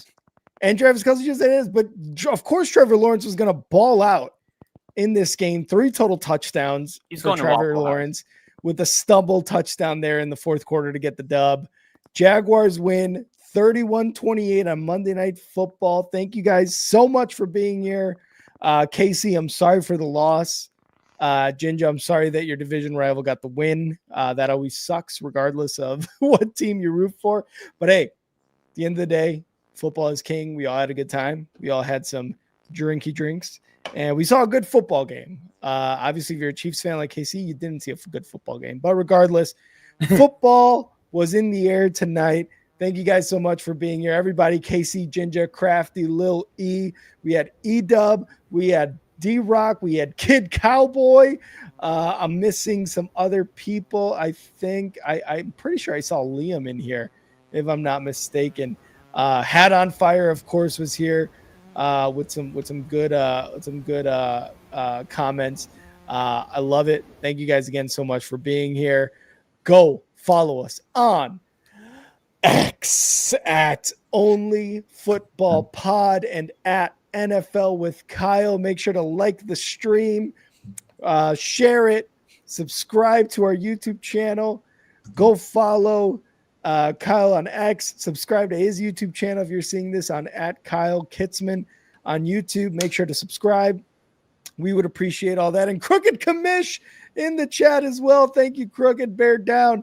Thank you guys so much. We will be here again later this week to give you our predictions for week 6 coming up next week. And we're going to have Thursday Night Football, Sunday Night Football, Monday Night Football, all of Sunday football. We're going to be streaming that. The Colts at number 1. There we go, guys. Thank you guys so much again for being here.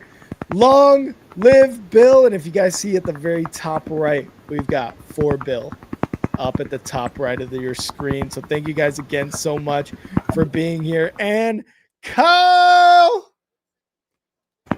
Always a good time, brother. Always a good time.